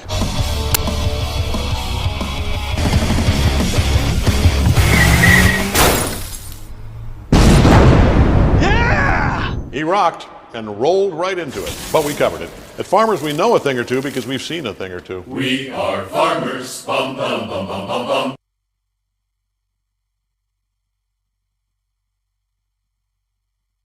At First National Bank, together we're better. We're a regional bank, big enough for all of East Texas, that cares and is invested in the people and communities we serve, with the strength and services to meet the needs of every customer, big or small. From business financing for big companies and small mom and pops to our family of personal banking customers. First National Bank of East Texas. Together, we're better. And we think that's kind of a big deal. All right, here we are with the fourth quarter. And as promised, the first game was going to be a good one. 15-15. Buckeyes have the ball on their own 5-yard line. I love how he reset like that. That was awesome. Did you see that? It's like maybe they didn't see that. Yeah, come across and hit Lucas in the mouth, and then thinking, okay. He jumps across the line. Watch him come across the line. He's going to hit him, and then he gets reset. Maybe they didn't see it. Yeah. Maybe I'm just that fast. Yeah. As Michael Jordan said famously one time, I'm setting screens so fast, Coach, you can't even see me. Second, we got 5 easy ones back there, and I'll take it. Brings it up to be 2nd and 17 now. Handoff up the middle, and the Buckeyes, we got a little scrum going on in the middle there, and they just pushed forward about 5 good yards. And unfortunately, because of the loss of yardage earlier, it is now 3rd and 10. And the ball is spotted on the 18-yard line. Yeah, this is one of those big plays we just need to convert right here, Jeff. We need to figure out a way to move the chains and get some momentum back as this is now a stalemate. But once again, fatigue on the Buckeye side, but we got to execute. All right, here's the snap. Takes the handoff. Heavy pressure. Steps up in the pocket. Stays poised and delivers a bullet across the field on a slant route to number 13, Jeremiah Noble. And what a great play there. What a strike. Watch McCowan here as he has pressure. Step up in the pocket. Last second delivers a strike across the middle. As good as it gets, Jeff. All right, around the right side. Not a lot of room there. Number 14, Sims, forced out of bounds. Going to lose a yard. And just running that to the short side of the field, Jeff, creates a situation where Sims just runs out of real estate. and that's to the boundary side, so the short side of the field. And let's see what the Buckeye play call is now. Plenty of time on the play clock, but obviously taking their time and getting the play in. 2nd and 12 for the Buckeyes. Ball spotted on the 34-yard line. 10 seconds. You got 2 receivers wide right, 1 to the left, 1 back in the backfield. Here's the snap. Dropping back, looking to pass. And nice catch there by number 13, Jeremiah Noble. That's going to be good for 4 yards. It's going to bring up 3rd and 8 for the Buckeyes. Once again, throwing to the short side of the field there. But Jeremiah G made a great catch with his hands. Really good defense there. Yeah, had a corner all over it. And just Jeremiah just did a great catch. All right, handoff. Webb, left side. Big block for Webb. And they chase him to the sideline and stop him after a yard, maybe a yard gain. Just nothing there. As Pine Tree doing a good job defensively, bringing up 4th and 7. And it's special team situation once again, Jeff, that really has kind of cost the Buckeyes dearly in this entire game. If there's the one kind of Achilles heel that the Buckeyes have shown, they've thoroughly outplayed Pine Tree, except for special teams. That is really the difference in the game, simply because, the lack of point production. You don't have to outplay somebody to score 15 points and be in the game, but this is another huge opportunity here for the Buckeyes to flip the field. Great snap and a nice punt there by Pate, as that ball takes a huge Buckeye bounce down inside the 5-yard line to the 4. What a unbelievable punt by Braden Pate. This guy, man, what a leg on this guy. And I mean, flip the field, he did. Big time, as the black flag now got a chance with Pine Tree backed up. This is just going to come down to the team that can play the longest without making a big mistake, because just at an all-in 15-15 game, the first team that flinches is probably going to find themselves in a panic situation. And thanks to Braden Pate and that huge leg of his, they got the Pine Tree 96 yards away from threatening the Buckeyes. All right, quarterback standing in his own end zone. Low snap, fumbles the ball on the 1. The Buckeyes say they got it. We're not sure yet until the white hat says it. But the ball did hit the turf. And the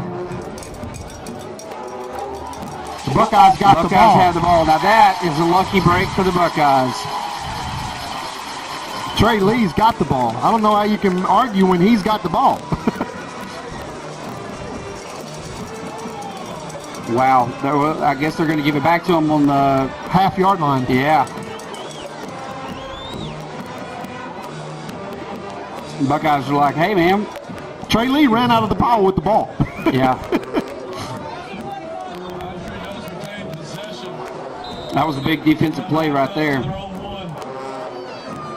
Now you're looking at 2nd and 13, and the ball literally on the 1-yard line. Yeah, now you just got to bring the heat, bring all the pressure, and create your own turnover. Yeah, and you talk about get worried when you're in your own end zone. A quarterback is going to quick pass, finds a guy, and that is a big play for Pine Tree right there. Look at this, and what a great job there by the receiver.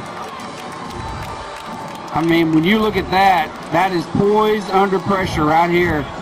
As the quarterback drops back, strikes the slant, and then look at the second effort right here by the receiver. We sell out and go man-to-man coverage there and just leave a huge cushion in man-to-man. He just runs the slant route and takes the pressure way off of Pine Tree, if not giving him some momentum all the way out to the 28. So from 3rd and forever from your own 1-inch line to 1st and 10, that is a huge swing. Buckeyes need a turnover. Right here. There's the handoff, right side. Got a little running room, keeping his feet. And he's going to pick up a good 7 or 8 yards on that run. 2nd and 2.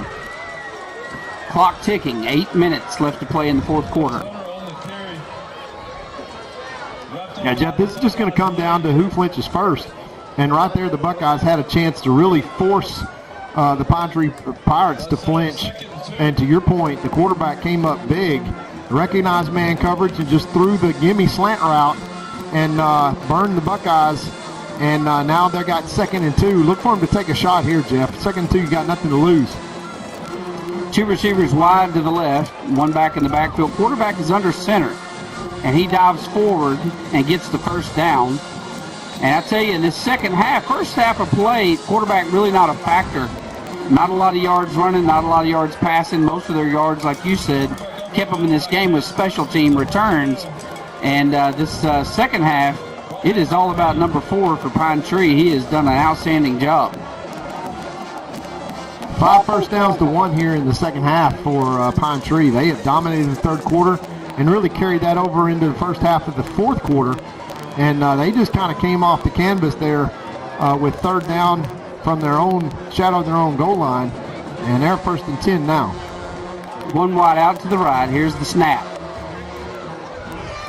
Handoff up the middle. And he is being drugged back after a gain of about 4 yards. His forward momentum got him out to about the 45-yard line, so not a bad run. 2nd and 6 for Pine Tree, and they're just kind of eating away at it. Yeah, they're digging deep right now, Jeff, but they're believing. It's 15-15, and they're running clock. They're playing slow motion just like they did in the third quarter that worked so well for them, and just hoping that the Buckeyes blink. And the Buckeyes have had good opportunities, but like man-to-man coverage out here, it's why not take a shot? All right, under center, handoff right side. And again, just a nice run. Getting down there to that first down marker, they're going to move the chains. Another first down. That's 6 first downs for Pine Tree, and their offensive unit actually have some momentum in this second half. Yeah, what they say, Jeff, is the best defense is good offense, and that's what they're doing right now. They are milking clock, and they're keeping the ball away from the Buckeyes, moving the chains, as the Buckeye defense now, from a fatigue standpoint, have played a lot of snaps in that third quarter, and now they're being forced to play a lot of snaps here, and they got to kind of make their own break here and get a turnover.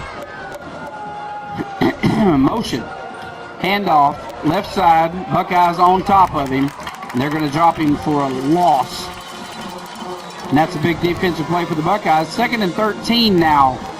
Ball spotted on the 47. And this is where execution plays a role, as Pine Tree is running on empty. I got to tell you, they're running on fumes. 2nd down and 13. When you go backwards, you dig a hole for yourself because you force yourself now to make a play. Otherwise, they're not in a position right now in 4-down territory. You're going to have to punt the ball away. 2nd down and 13, when you're trying to milk the clock and run the ball, is kind of a tall order. And now the Buckeye defense with another opportunity to kind of make a stand here. 2 receivers wide to the right, 1 to the left. Here's the snap. Number 4, rolling to his right, launching one downfield, got a man wide open, and he is going to score. I mean, wide open. Just a totally blown coverage over there on the other side. And quite frankly, for the Buckeyes, it may be the best thing that could happen because you leave them 4 minutes and 33 seconds left, but you watch the coverage on the backside. He's 5 yards behind the defensive back, and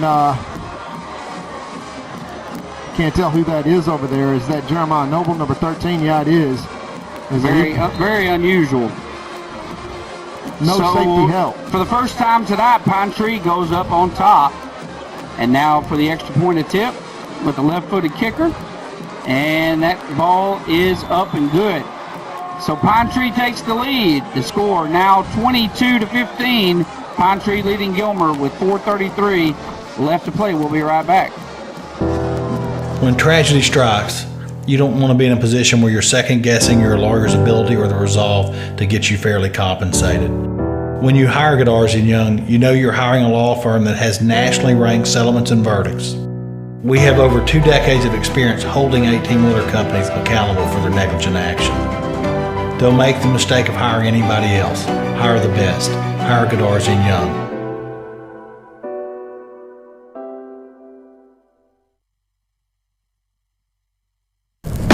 Gonna be alright. How can you tell?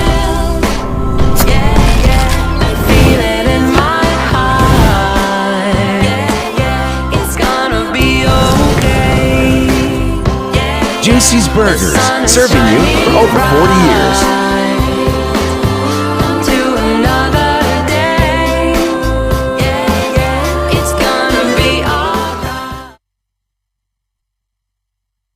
Texas Heritage National Bank would like to invite the Buckeye Nation to visit our new full-service bank in Gilmer. We are conveniently located on Highway 271 and Redbud Street with a brand new facility ready to serve our friends and neighbors. We offer competitive rates on all of our deposit products, as well as some great options for business financing to help your business grow from 5 employees to 500 employees. Texas Heritage National Bank would also like to take this time to thank all of the teachers, administration, and school board for investing in the future of our kiddos. We would also like to wish all of the student athletes a wonderful and safe year. Come see us soon.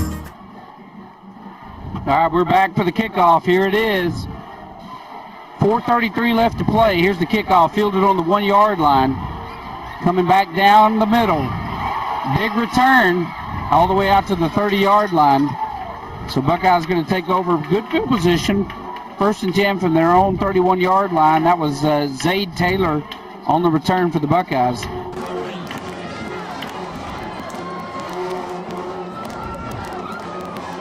First and 10, plenty of time here, Jeff. 4:25 left to play.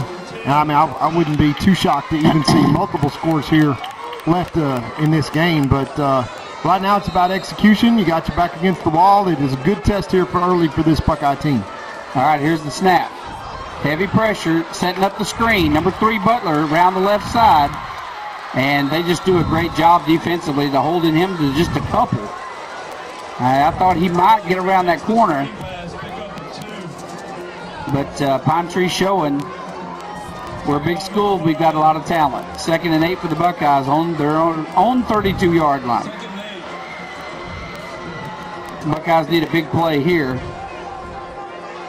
And then the defensive stop and another big play. Handoff. Bounces out to the right side. Great defense by Pine Tree. Stopping Butler immediately after maybe a yard gain. 3rd and 7. Well, this puts a lot of pressure on the Buckeye offense and the Buckeyes in general, Jeff, because here's your ball game. You got to move the chains. 3:34 left. You got all 3 timeouts. You cannot punt the ball back to them because then you're going to have to go 3 and out to try to get the ball back. With 3:37 left, you're pretty much in 4-down territory right here. You got to figure out a way to move the chains right here and pick up this 1st down. Yeah, got to get this play in here and get it off. We're fixing to have to call a timeout or play clock down to 8 seconds. Here's the snap. Dropping back across the middle. Can't reel it in. Not a bad thrown ball. And Webb holding his knee. Not what you want to see. It's got a cramp. He's got a cramp in his calf there. Is that his calf? Yeah. So they're going to come tend to him right quick. We'll be right back after these messages. La Finca Mexican Restaurant is my favorite restaurant in the world. An East Texas favorite for over 37 years. Everyone with any taste agrees La Finca has the best Mexican food in Texas. But I want to share some of my personal favorites with you that maybe you haven't tried yet. Dina and I both love the ribeye steaks at La Finca. Ribeye steak and a baked potato, you can't go wrong. And if you happen to be a hamburger connoisseur, La Finca has one of the biggest and best hamburgers in town. Absolutely fantastic. And finally, never, and I mean never, leave La Finca without having a slice of Olga's homemade carrot cake or tres leche cake. Trust me, it'll change your life forever. La Finca, supporting the Gilmer Buckeyes for over 37 years. 3:02 left, 4th and 7 for the Buckeyes. They have all 3 timeouts, so they're going to have an opportunity here, even if they don't convert, to stop and get a ball back. But in this case, they're going to get it from their own end zone, or they're going to get it in there deep in their own end. So they need to convert right here. Yeah, most important play of the game for the Buckeyes for sure.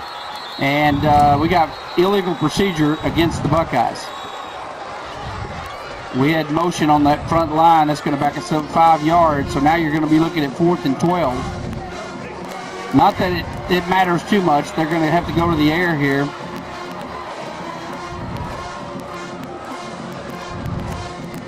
This is one of those positions you hate being in because you're going to hand the opponent the ball with great field possession. If you don't catch this pass. And we have an outstanding receiving core.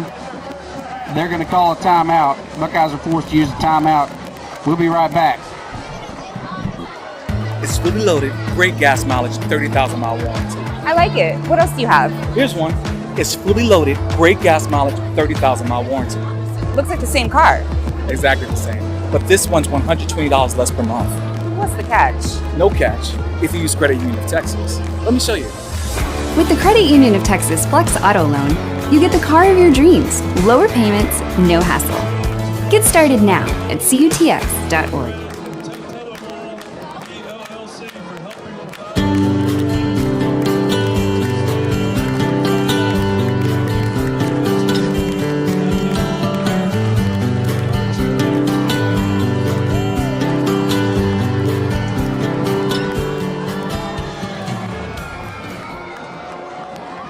If you think we have a barn burner here, did you check out that score on the screen a while ago? Yeah. Kilgore just went ahead of Carthage 14-8. But I'm going to tell you something, they don't give trophies for those with good beginnings. You remember last year the Buckeyes lost 2 right off the bat, and everybody questioned them. They went on to win the state title.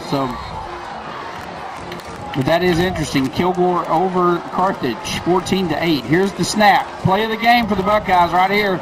And he's going to go down, and it's a fumble. And they recover. Not that it mattered. They would have got it turned over on downs, but they are in great field position inside the 20-yard line. And Pine Tree's got to be feeling good right now about what's going on. With 2:54 left to play in the game, they lead the Buckeyes by 7 and have the ball inside the 20. Yeah, they gave Brady no chance on that one from an offensive line standpoint. We didn't get anybody blocked. And that is a huge opportunity that goes by the wayside because Pine Tree just sold out and brought everybody, and we didn't get it blocked up. No matter what the outcome of this game is tonight, folks, you remember last year how the Buckeyes started out and how we ended up. So regardless of the outcome tonight, I'll tell you what, we got a great team this year, and these guys are going to go way deep in the playoffs, if not all the way. You can mark it down. All right, here's the snap. Handoff, right side, Buckeyes all over it. Stopping for a gain of 2. They're going to force us to use our timeouts, obviously. We only have 2 remaining. But they're going to be content to keep that ball on the ground and eat all the clock they can. Yeah, and let's just say this right now, Jeff. If the Buckeyes stand up and force them into a 4th down situation, a field goal pretty much ices this for the Pine Tree Pirates as well. So the Buckeyes not only have to get a stop, but kind of get them back out of field goal range. They're within 20 and within 30 yards from a field goal standpoint right now. So they got defensively. We got to create negative situations, and if they get down to the 12-yard line and don't make a first down, you got a chip shot field goal that puts this thing on ice. It does. We'll be right back after this commercial message. Chad Burkhalter and Gary Vestal are your Gilmer Edward Jones financial advisors. We're all about financial investments, but we also value the investments of time, patience, and encouragement our young athletes receive from their coaches, teachers, and mentors. That's why Chad and Gary are proud sponsors of our state champion Gilmer Buckeyes. Call 843-2023 or 843-5794 or visit edwardjones.com. All right, we're back. Here it is, 2nd and 9. Another handoff. What you need, your only hope at this point is a fumble that the Buckeyes recover, because otherwise they're going to eat up the clock. We've only got 1 timeout remaining. Yeah, or a blocked field goal. But the game comes down to having a chance, Jake, in this scenario. We got to get a negative play and a stop here. But with only 1 timeout left, they may decide to throw the ball right here with only 2 minutes left, because 4th down, if you're gonna kick it, then you're gonna put the game on the line. All right, they send out a receiver to the right, to the left. Doesn't matter, they're not going to use them. They are going to run the ball here. And that is a flag on the play, illegal procedure. So there's 5 yards that you wanted to go backwards, and that's a good thing. That was going to be a quarterback keeper, to the right side. All the way.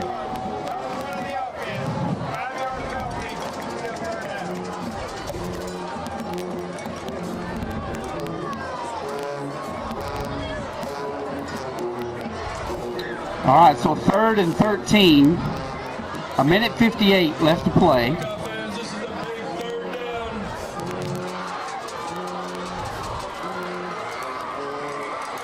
So Pine Tree bringing the play back in from the sideline.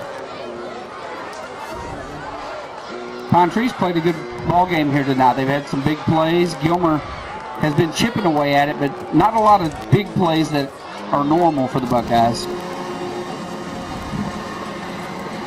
in tonight's game. Well, third and 13. Just some missed big plays. Buckeye band playing a little interference here, making a lot of noise. Play clock's got 14 seconds, and they're going to call an audible as the Buckeye band running out of air over there. Yeah, running out of air for sure. Here's the snap. Handoff up the middle. Buckeyes stick them. And it's going to bring up 4th and 13. Tyler Hagler on the stop of the Buckeyes. Minute 53. And Buckeyes take a timeout. We're going to do the same. We'll be right back. For all your investment needs. Edward Jones, member SIPC. 2-time Hall of Fame inductees, Brent Godarzi and Marty Young. Back-to-back #1 trucking firm in the nation. Back-to-back best attorney and best law firm in East Texas. For nearly 150 years, Crowley Funeral Home has offered the highest quality in funeral services to the families of Upshur County for a fair and reasonable price. Led by Gilmer graduate Troy Murray, our staff stands ready at all times to tenderly guide your family in their time of need in all aspects of funeral planning, such as pre-need and at need, and all types of services from cremation and memorial services to traditional funerals, with attention to every detail. At Crowley Funeral Home, we've been treating families as our own since 1883. All right, we are back. It is 4th and 13 for Pine Tree, and it's a minute 53 left to play. This is going to be a 41-yard try for the kicker. And he's got dead on. They played that last run. It went for a negative yardage, Jeff, but they tried to center the ball, and they have. Yep, got the ball right in the center of the field, so if they make this ball game's going to be over. They're not going to make it. So Buckeyes still have a chance. Hagler, do not go back and touch the ball. Leave it alone. A minute and 49 seconds will determine if the Buckeyes are going to tie this ball game up or if Pine Tree's going to leave here victorious. So we'll see what they've got.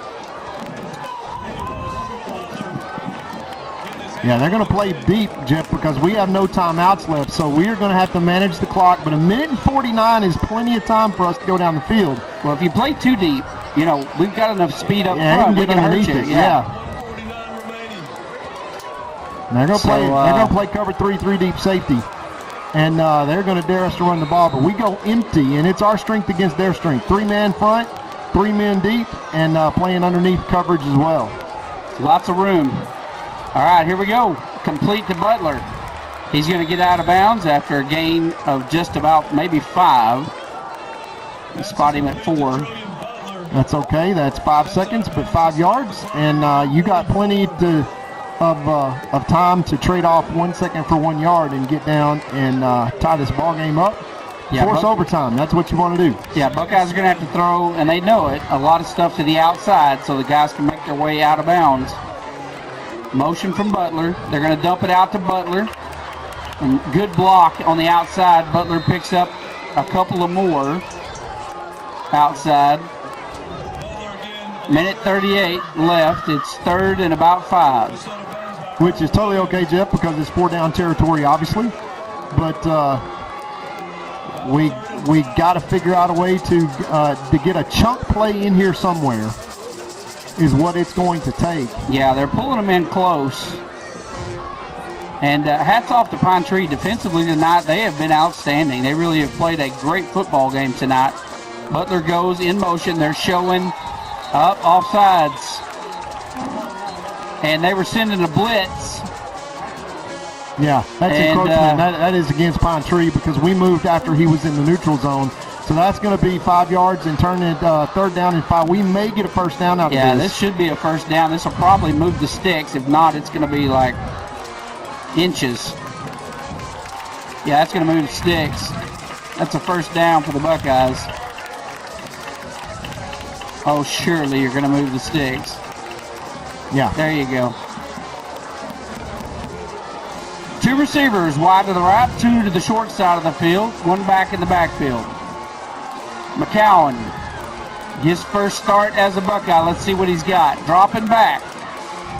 Dumps one out to Sims. Sims in trouble. Runs out of bounds at the 30. He lost about 3 yards.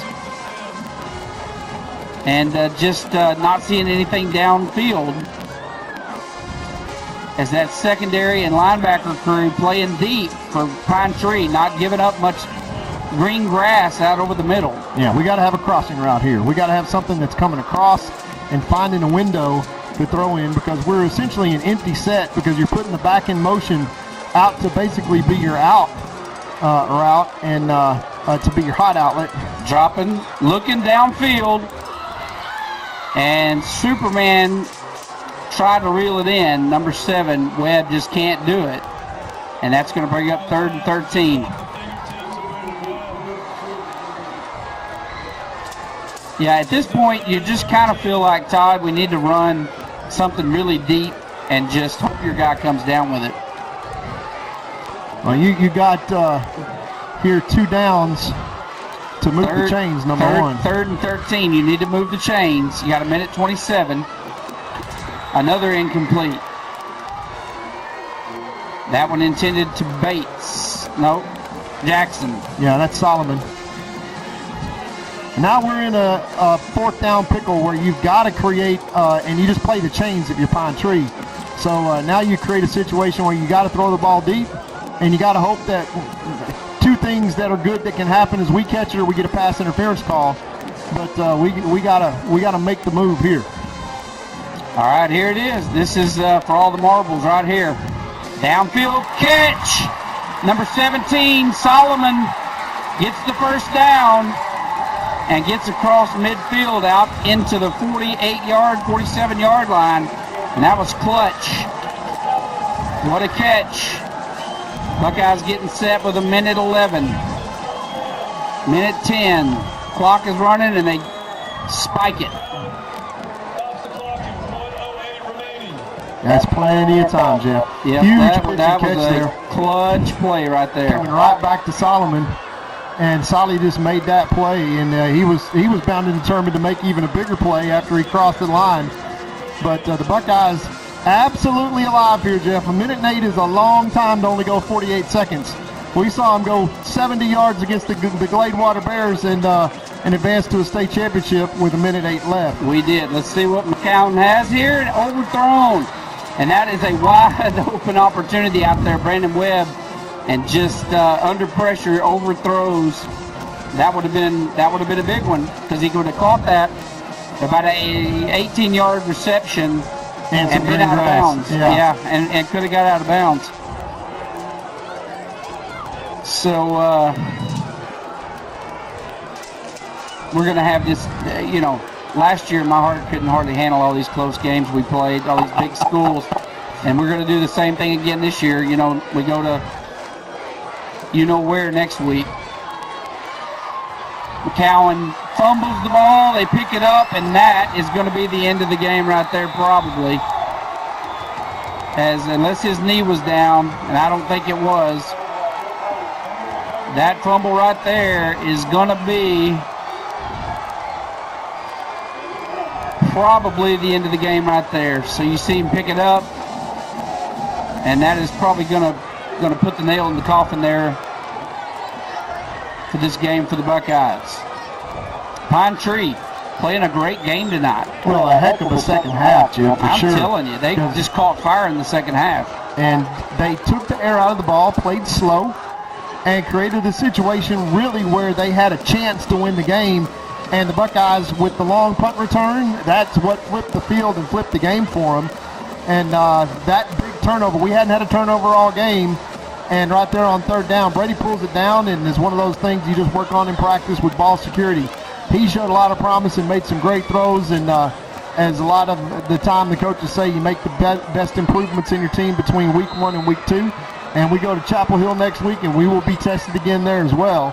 But let's see what improvements the Buckeyes make. But for right now, it is a well-earned and hard-earned Pine Tree apparent victory with 52 seconds. They got to put it down just a couple of times. But the Buckeyes had a lot of chances to put this game away, a lot of chances to win the game. And Pine Tree took advantage of every opportunity that they had, and are going to walk out of here with a victory that probably changes the trajectory of their season. I think for the Buckeyes, it's not a lot different than last year in terms of how it looks, but at the end of the day, it's a program maker for Pine Tree. Yeah, and that's going to be the end of the game. And Buckeyes, I thought they had an opportunity to come back into it. So Pine Tree's got to feel good about this win tonight. I want you to remember last year how the Buckeyes got started. And I want to remind all the Buckeye fans, we have an outstanding team this year. And they are working out the bugs, and everybody's finding their seat on the bus. And still a barn burner going on down there. Kilgore, again, 14-8 over Carthage right now. So Pine Tree came out victorious tonight over the Buckeyes. But, buddy, we got 15 more games this year to play. And I'll remind everybody of the first 3 or 4 games that we played last year, and everybody was worried. Don't be worried, Buckeye fans. We have got a lot of season to play and a lot of growth and changes to make, and I'll assure you that the Buckeyes are going to have a fantastic season. So that is in the books, 22-15, Pine Tree over Gilmer. Now listen, we're going to broadcast next week, and we're playing. We might as well be in Siberia, because if Chapel Hill hasn't put in some type of digital connection for us, it's in a hole, and no one there can get cell signal, nobody. And so that means if we can't get a signal to get out, it's going to be very difficult for us to broadcast. And so we're going to do our best, but if it's an intermittent broadcast, you can come over to Eric's house and wait for him to get home from the game and blame him if you want, but it's not going to be his fault, because they just have terrible reception in that stadium, and so we're going to do our very best to bring that game to you tomorrow night. What I recommend is, if you want to see a great football game, you get in the car, you drive down to Chapel Hill, and you watch it in person. Amen. But we will be doing the best that we can. Proud of these Buckeyes. We're going to have a great season this year on behalf of my good friend Todd Robinson. And I want to say happy birthday to JT Robinson. It's his birthday today, turned 18. So happy birthday, JT. Glad you're in here with us. And I want to thank our crew and everybody that set us up for this year. We will be back. If you want to look at the screen there, thank you, Eric. You put that up on the screen. There's the schedule you're going to see. You got Chapel Hill next week, obviously, followed by Kilgore, who is currently leading Carthage. Then we travel over to Lindale. Look at all these. He did it to us again. Look at this schedule right here. SEC East. I want to play some 2A schools. Then you got Brenham. That's going to be a little travel game there. And then we start district play. Pittsburgh, Van, Pleasant Grove, Spring Hill, and North Lamar. And then into the playoffs that we go. So we've got a heck of a schedule in front of us this year. And Buckeyes lose tonight to Pine Tree. But, buddy, we got a long season ahead of us. On behalf of Todd Robinson and myself, Jeff Rash, good night, and we'll see you next week.